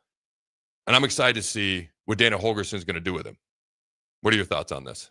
Yeah, it's certainly interesting because I think there's just an assumption that he's just going to be a great tight end. I think there's a lot of people that hope that he can be one of Nebraska's top weapons. Of course, that's easier said than done, but he has the athleticism to do so. They've been saying that since his quarterback days, obviously early on as a sophomore, so that he had NFL athleticism. And again, that it continues to show in in instances like this. But we'll put it this way, at least in the passing game, he better step up to be their lead, kind of passing tight end. Because Lindenmeyer is good, but I think he's seen more as like kind of an inline blocker. He kind of snuck out of the backfield a few times or off the line a few times and made some plays. But remember, last year, that's your third tight end, right? Borkacher went off to Texas A&M, Fedoni off to the NFL. So they definitely need both of them to step up.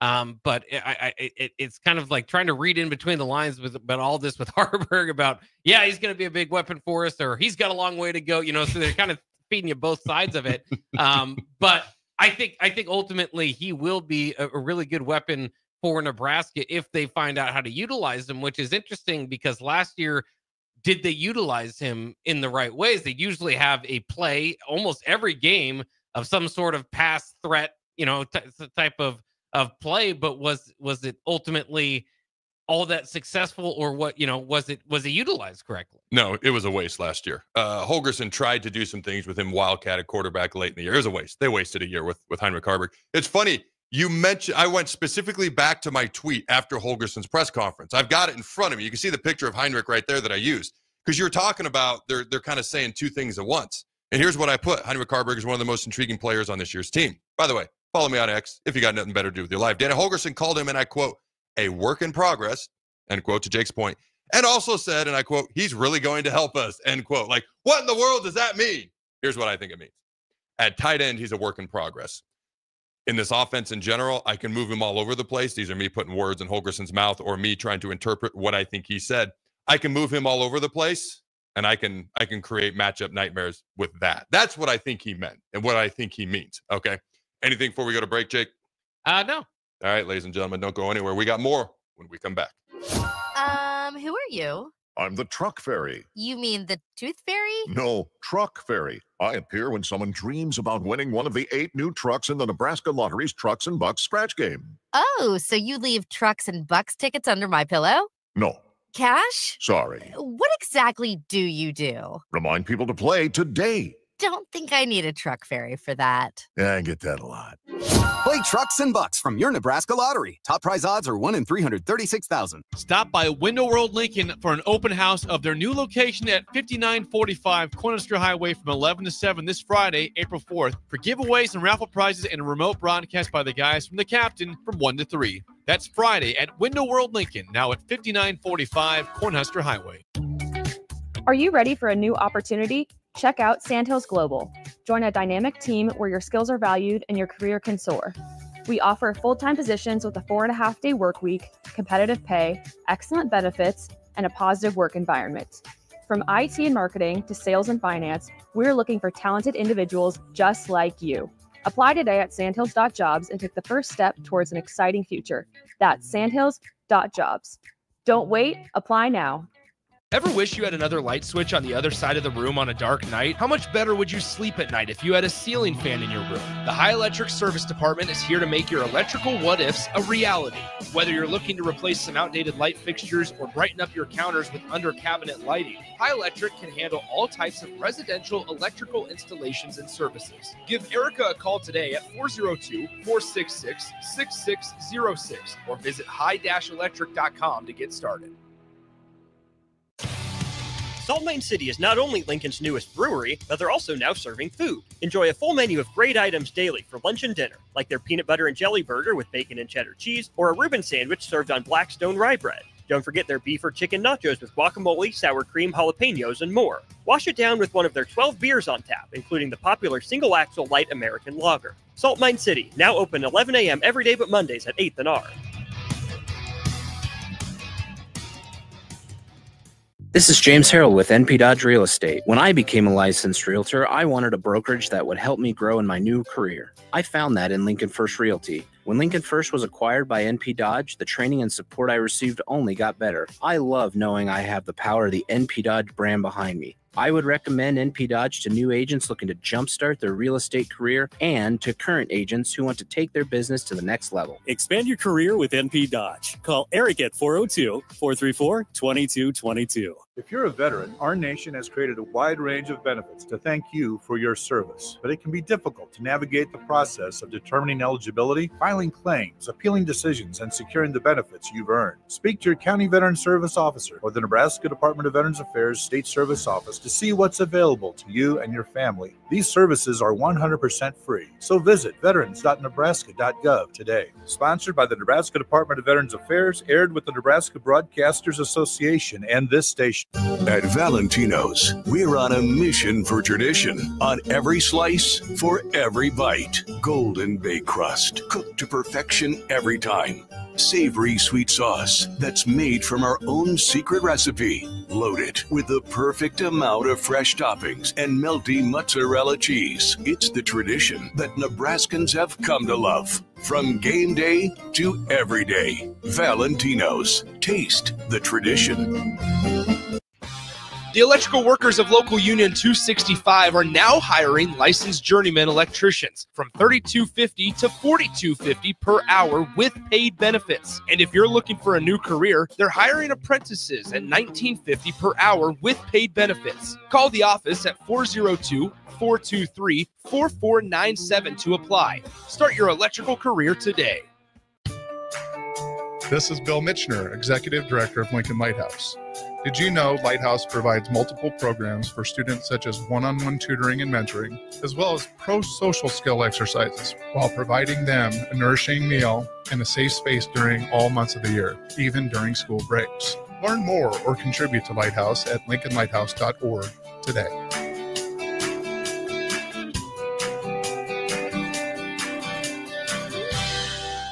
Hi, Sean Callahan here of HuskerOnline.com, inviting you to join us here on 93.7 The Ticket every Saturday morning now in our new time. We're on from 8 to 9 with the weekly Husker Online radio show. We'll give you the latest in recruiting. We'll talk about what's going on with both football, basketball, and we'll probably share a few stories from the inside. It's every Saturday morning right here on 93.7 The Ticket. It's the Husker Online radio show from 8 to 9 a.m. This is the Adam Carriker Show on 93.7 The Ticket and theticketfm.com. Welcome back, ladies and gentlemen, to the Adam Carriker Show here on 93.7 The Ticket. As always, check out all things The Ticket, theticketfm.com, Facebook, X, Amazon Prime, podcast platforms. It's every frickin' where. You can also simply tune in to your nearest radio dial. All right. The Final Four, Jake. Well, first, let's talk Nebraska men's basketball versus Georgetown. Not Georgetown, Boise State. We already talked about Georgetown. I'll talk about Boise State. Who you got winning and why? Well, I'm not going to turn against Nebraska now, though I will say that the competition is going to step up. We've seen through the first couple games, Arizona State and Georgetown, not at full strength, as is expected in the transfer portal era, losing some of their best players. Boise State's got three pretty darn good players that have led them throughout the season. They're all playing right now. So it will be a tougher matchup, and we'll see what happens on the other side of the bracket. But this is a tournament that Nebraska is one of the favorites to begin with. And so we hope to see them kind of make that run. Now, 2 wins after obviously that 5-game losing streak that cost them a chance at the Big Ten tournament and the NCAA tournament. But they seem to be playing well. Kel Jacobson, I mean, that's going to be the question throughout their in the offseason, I suppose, is maybe what could have been if he would have played a little bit more. Far from imposing on the court, but he's just kind of been that glue guy that's kind of helped them out through this run. So that's been good. And then, of course, we're all on Bryce Williams' watch. I mean, if he really has an outstanding game today, I think he did like 35 points, or tomorrow, I should say, to become the single-season all-time record holder for Nebraska. But, I mean, it's not, at this point in the season, we know what Nebraska is, and we know what they aren't. And what they are is going to need a big game out of Bryce Williams and Juwan Gehring for the players in their roles to step up. Who's going to be that third scorer? Connor Essegian was that against Arizona State. Andrew Morgan kind of took that role against Georgetown. I think you'll probably need either one of those, or maybe somebody else, to kind of have a big game. But this is a good Boise State team. You're getting to the point of the tournaments. You're not having any sub 500 teams without some of their best players. This will be a tough matchup. I looked it up. Depending on where you look, the side I'm currently looking at, Boise State's a 2.5-point favorite. I looked at another one, and they said the spread consensus was 0, and then the predicted score was Nebraska 75.1 and Boise State 74.8. So I don't know exactly how that works. Basically, it's a pick'em, or Boise State is slightly favored. So for me, it's going to come down to this, because Bryce Williams, he's human. He might have an off night. He's going to Bryce Williams. He's going to do what he does. I thought you made a phenomenal point. Who's going to step up? Juwan Gehring is a very good player, but who's going to be that third scorer? Is it Connor Essegian? Who's going to step up? Who's going to make an impact? Sam Hoiberg, one of my favorite players in all of college basketball to watch, the attitude, the effort, the intensity. I just love watching him. But can he get hot? And to me, when the game's close at the end, who's going to find a way to win? It's almost like who wants to be there more. So we talked about, you said the winner of this game gets $100,000 to split amongst the players. Yeah, correct? as opposed to 50. The loser will keep their 50. So there's still $50,000. Well, they got 50 for the last game. I'm saying the winner of this game gets 100. They don't get an additional 50 for They losing. don't. No. Okay. No, yeah. So it's interesting because whoever wins the whole crown tournament gets $300,000 after the championship game to split amongst their team, the team and the players on the team. My initial reaction is, why don't they do this for bowl games? That was my initial reaction. Like, I want bowl games to matter. I want them to mean more. If you're going to expand the playoff, I just kind of assumed the death of bowl games was going to come with it. But after last year's postseason, I was like, man, there was like a resurgence in players playing in the bowl game, people being interested in the bowl game. Why don't we do this with a bowl game? I think I proposed this during bowl season, not only pay players more for being in the bowl game, the better bowl game you're in, the more you get paid, et cetera, et cetera. I also would double whammy and I'd fine them for not coming because to me, there should be contract. You're breaching contract. So to me, it's like, if I'm a quarterback, I don't know, I'm just going to pick numbers out in the position. If I'm a quarterback, hey, you play in the Las Vegas Bowl, you make an extra $100,000. You don't play, you get fined $100,000. That's a $200,000 swing. You're going to see a lot more players playing in bowl games. Now, back to basketball. I like the format. I like the motivation. It is what it is. It's unfortunate that, I don't know. I sat here and talked about paying players to be in bowl games. I just want bowl games to matter. It makes these games matter more because players are more likely to play in them. Although, like you mentioned, Georgetown was missing some guys. Arizona State was missing some guys. They were sub 500 to begin with. Still 2 good wins for Nebraska. But for me, I look at this and I find this, when I look at this and how important this can be, the fact that players are going to, they're going to be motivated by money to a degree, obviously. But if you look at this going forward, program as a whole, team as a whole, building momentum as a whole, off season going into next year. Yes, we didn't make the NCAA tournament and other things as well that I'd rather just not mention. But if you can say, hey, we beat a pretty good Boise State team. We won 4 games in a row. We won the crown tournament. I think there's momentum to be made there. And I think that is something that hopefully matters to these, especially these younger players going forward. Hopefully the seniors want to go out on a strong note, a high note. Okay. And again, as I mentioned, each game you win, you make more money. So there's motivation there as well because it's business. We get that now. We know that now. To me, I'm hoping this matters to the players as far as I either want to finish my career on a strong high note if I'm a senior, or I want to build momentum going into next year. Any final thoughts on basketball, Jake?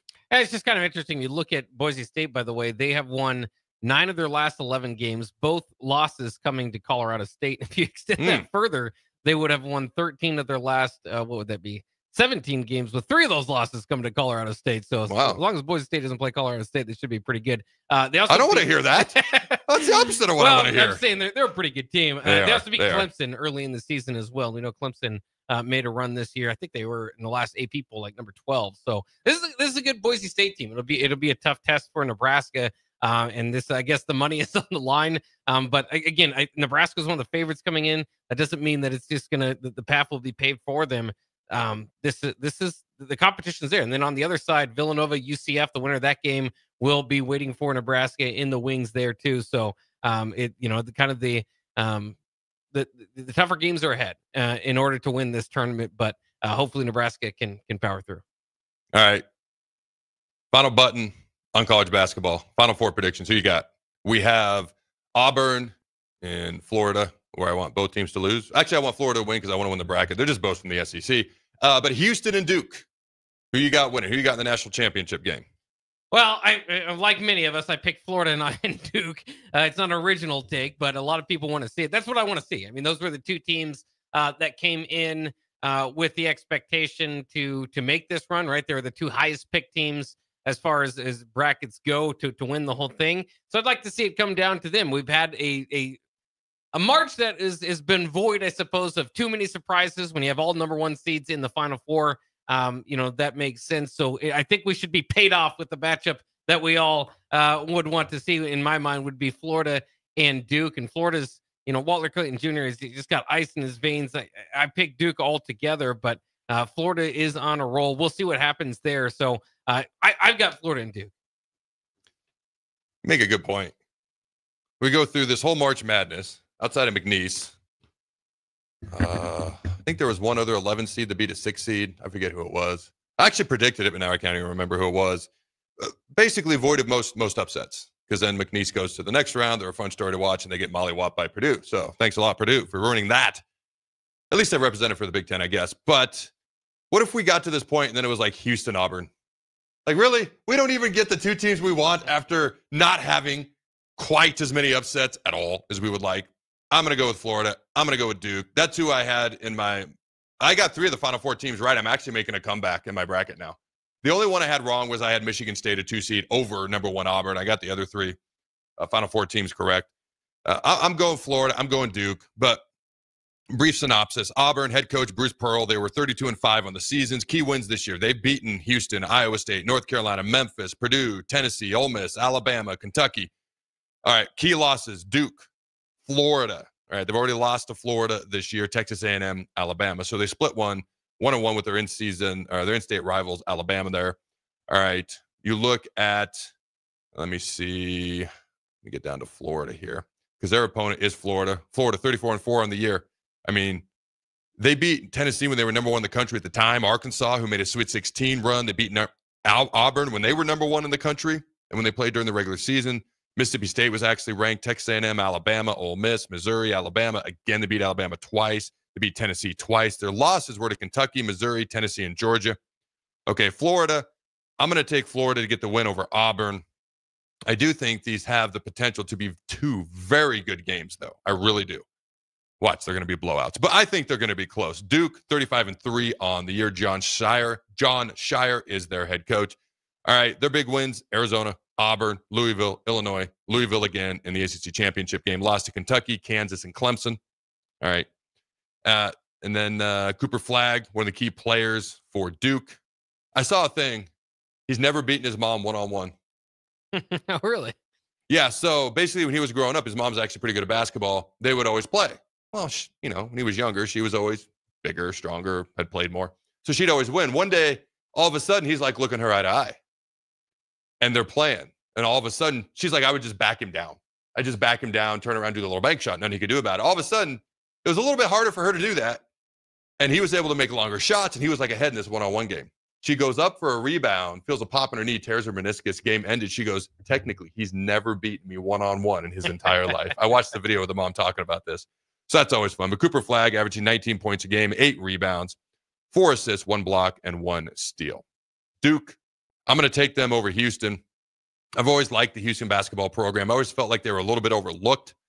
All right, when you're not, they're in the Big 12 now, but for a long time, they were in the AAC, or I think even the WAC way back in the day after the Big 12 became the Big 12, because it was the Big 8 teams, and then they added Texas, Texas A&M, Texas Tech, Baylor, and those 4 other teams, which SMU is now a Power 4 team, Houston's now a Power 4 team, but a lot of those other teams kind of broke off into what I think was the WAC at the time. Then the WAC went away. The Mountain West grew into 2 big divisions, and they were there for a little bit. Then they went over to the Mid-American, and then eventually the AAC, and now the Big 12. All right, but I've always been a fan of Houston. Anybody who flies under the radar that's really good, I'm probably going to root for you. Kelvin Sampson, great basketball coach, been there for a long time. Their record 34-4 in the season. They've beaten teams like BYU, Kansas, Baylor, Arizona, Iowa State, Texas Tech, Kansas, Baylor again, BYU again, Arizona again in the Big 12 championship.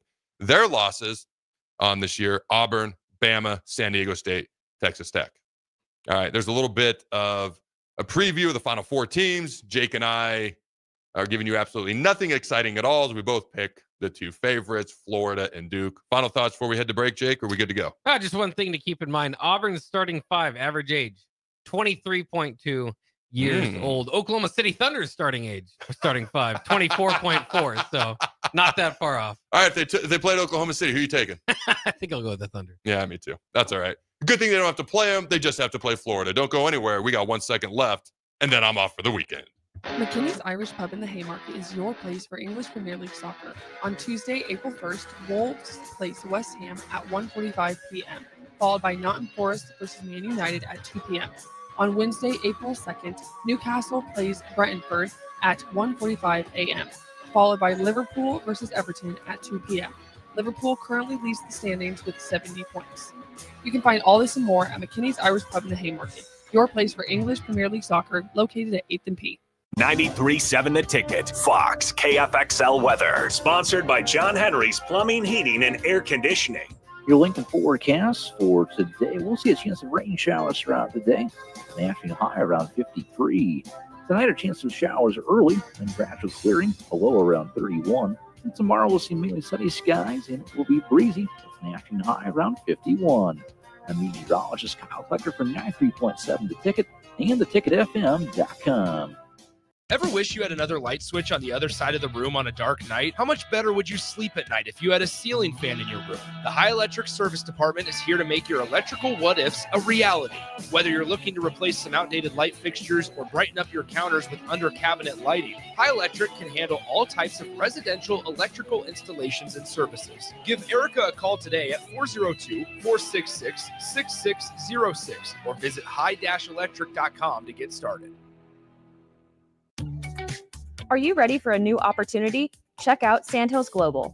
Join a dynamic team where your skills are valued and your career can soar. We offer full-time positions with a 4.5-day work week, competitive pay, excellent benefits, and a positive work environment. From IT and marketing to sales and finance, we're looking for talented individuals just like you. Apply today at sandhills.jobs and take the first step towards an exciting future.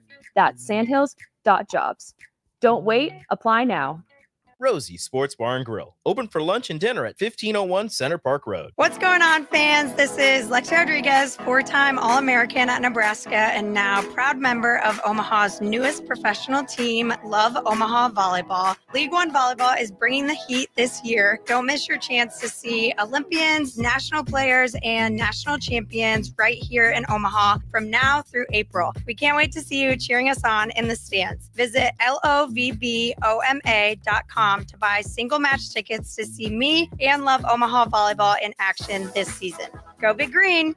Hi, Sean Callahan here of HuskerOnline.com, inviting you to join us here on 93.7 The Ticket every Saturday morning now in our new time. We're on from 8 to 9 with the weekly Husker Online radio show. We'll give you the latest in recruiting. We'll talk about what's going on with both football, basketball, and we'll probably share a few stories from the inside. It's every Saturday morning right here on 93.7 The Ticket. It's the Husker Online radio show from 8 to 9 a.m. Salt Mine City is not only Lincoln's newest brewery, but they're also now serving food. Enjoy a full menu of great items daily for lunch and dinner, like their peanut butter and jelly burger with bacon and cheddar cheese, or a Reuben sandwich served on Blackstone rye bread. Don't forget their beef or chicken nachos with guacamole, sour cream, jalapenos, and more. Wash it down with one of their 12 beers on tap, including the popular single-axle light American lager. Salt Mine City, now open 11 a.m. every day but Mondays at 8th and R. This is Monster Jam. Big air, backflips, and all-out racing. Monster Jam, as big as it gets. The fun begins at the pit party, where you can meet the drivers, get autographs, take pictures, and see the trucks up close. Get your pit party pass at monsterjam.com today. Must have valid event ticket to enter pit party. Restrictions may apply. Rules and activities are subject to change. Visit website for event details. Coming to Pinnacle Bank Arena April 18th through 19th. I'm Chief Dave Engler.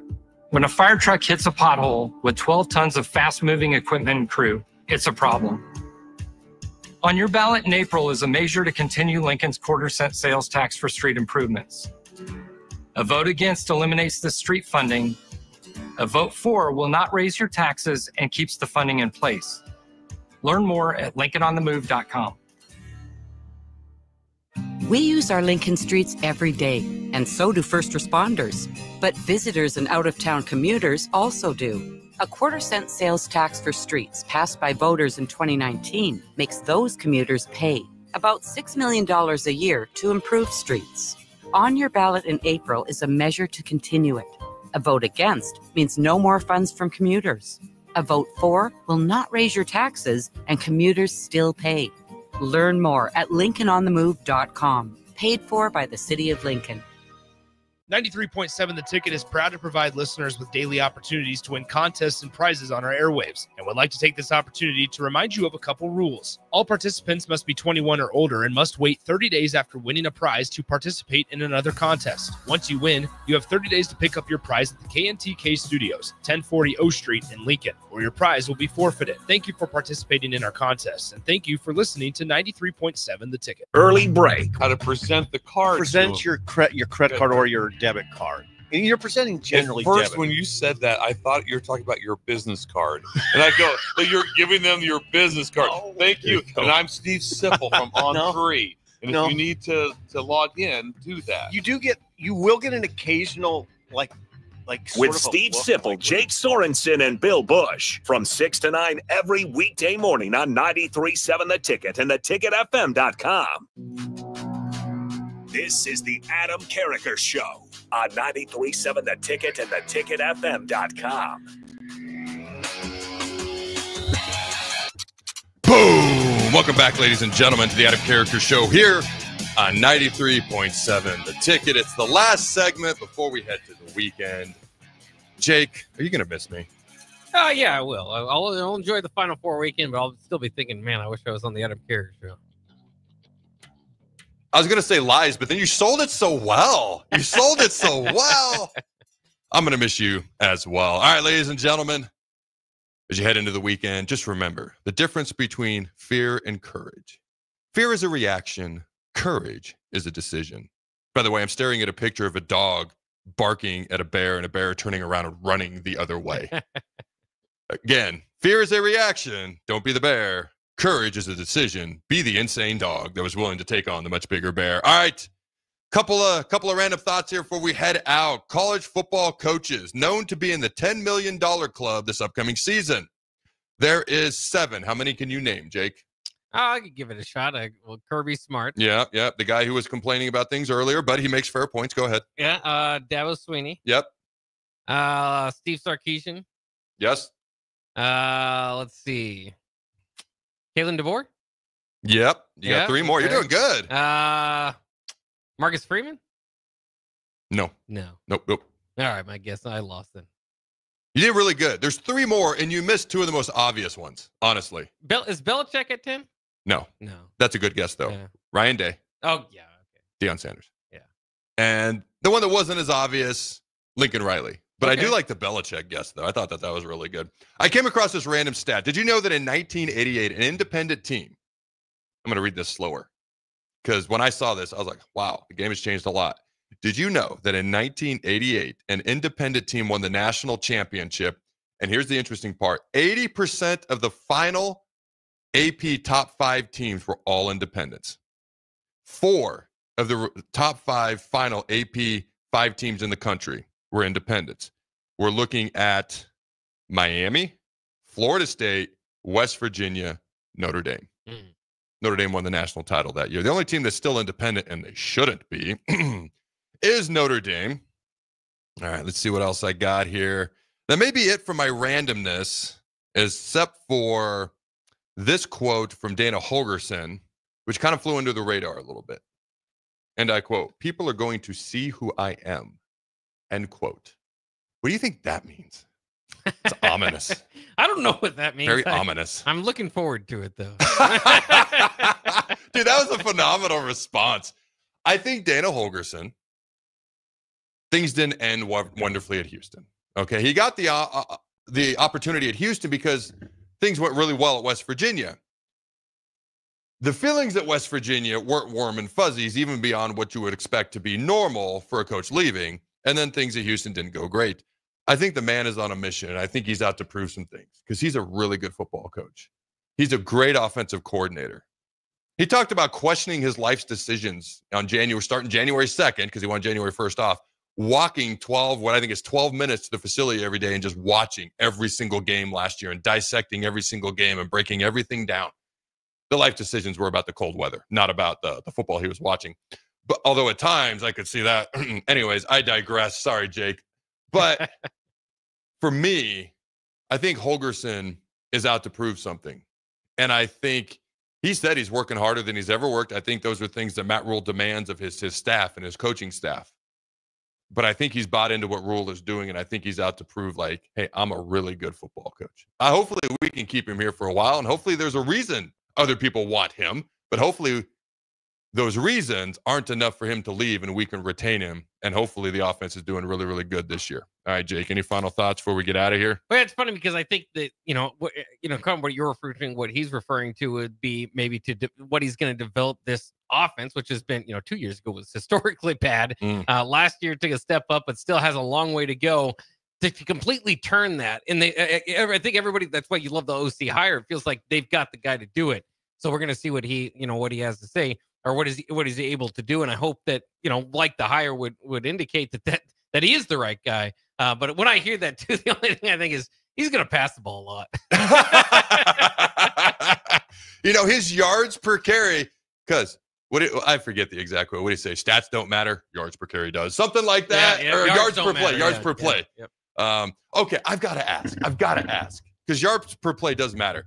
But when he specifically said that, he has to be aware of the Satterfield tie to something like that.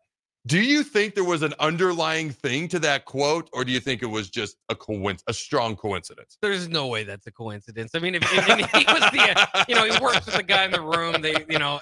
There's no way that's a coincidence. Okay, so Satterfield chose to stay. Right, he's the tight ends coach. I'm just pure fun speculation. What do you think their relationship is like? Because Dana's brought in as the guy to take his job, and then he does. And Satterfield is the guy that lost his job to him. What do you think that dynamic is like? Because if it was bad, Satterfield wouldn't be here. Yeah. So the fact that he stayed means it's got to be good, right? They said the right things. I mean, I remember, because the situation was there right in front of us, right when it happened. Mm-hmm. And he said, that Satterfield's been very good, kind of like onboarding him, helping him to kind of, because remember when Holgorsen got started, you'd only name numbers. They didn't know players' names. So, I do. So there was an adjustment period there. So I assume, and again, they're saying the right things. I assume it's good. You almost just have to assume it's good because, like you said, it's such a weird situation that somehow is what it is that Satterfield stayed on staff. But there's got to be times when. There's just got to be times when you kind of, at least, Satterfield's got to have There's got to be some, I don't know what else to say. Just a little awkwardness every once in a while. Yeah. It'd almost be weird if there wasn't. You know what I mean? Like, if a couple never fights, they're full of crap and they're lying to each other. Because people, when you're around each other all the time, no matter how awesome they are, no matter how much you love each other, there's going to be disagreement. So I don't know. There's got to be, and again, I'm not trying to conjure anything up. I'm just like, I like to put myself in other people's shoes, if you've noticed. And I put myself in that situation, and I'm like, it's got to be a little bit interesting. All right, there's rumor and innuendo out there. I'm just going to say this. If the wide receiver room needs somebody to step up, I'm going to put it that way.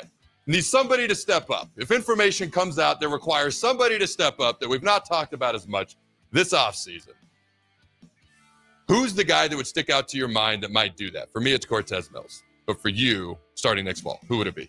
Yeah, I mean, I think, man, among the top, the ones that are obvious, I think all of them would have to step up specifically. But it's a deep enough room, like you said. Cortez Mills certainly would make sense. They've got some younger wide receivers to do it. So I'm not too worried about the room just because of how deep it is. Yeah, I agree with that. All right, ladies and gentlemen, have a phenomenal weekend. Go Big Red. Jake's going to miss me. And always remember to throw the bugs. This is Monster Jam. Big air, backflips, and all-out racing. Monster Jam. As big as it gets. The fun begins at the pit party, where you can meet the drivers, get autographs, take pictures, and see the trucks up close. Get your pit party pass at monsterjam.com today. Must have valid event ticket to enter pit party. Restrictions may apply. Rules and activities are subject to change. Visit website for event details. Coming to Pinnacle Bank Arena April 18th through 19th. This is Lincoln's home for sports talk on the FM dial. Also online at theticketfm.com. On the internet. KNTK FM Firth, 93.7 The Ticket. What's going on, fans? This is Lexi Rodriguez, four-time All-American at Nebraska and now proud member of Omaha's newest professional team, Love Omaha Volleyball. League One Volleyball is bringing the heat this year. Don't miss your chance to see Olympians, national players, and national champions right here in Omaha from now through April. We can't wait to see you cheering us on in the stands. Visit lovboma.com to buy single match tickets to see me and Love Omaha Volleyball in action this season. Go Big Green! Imagine a healthier, more active, physically fit version of yourself. If you've been putting off getting into shape, now is the time with the Farrell's Extreme Body Shaping 10-Week Challenge. Our program combines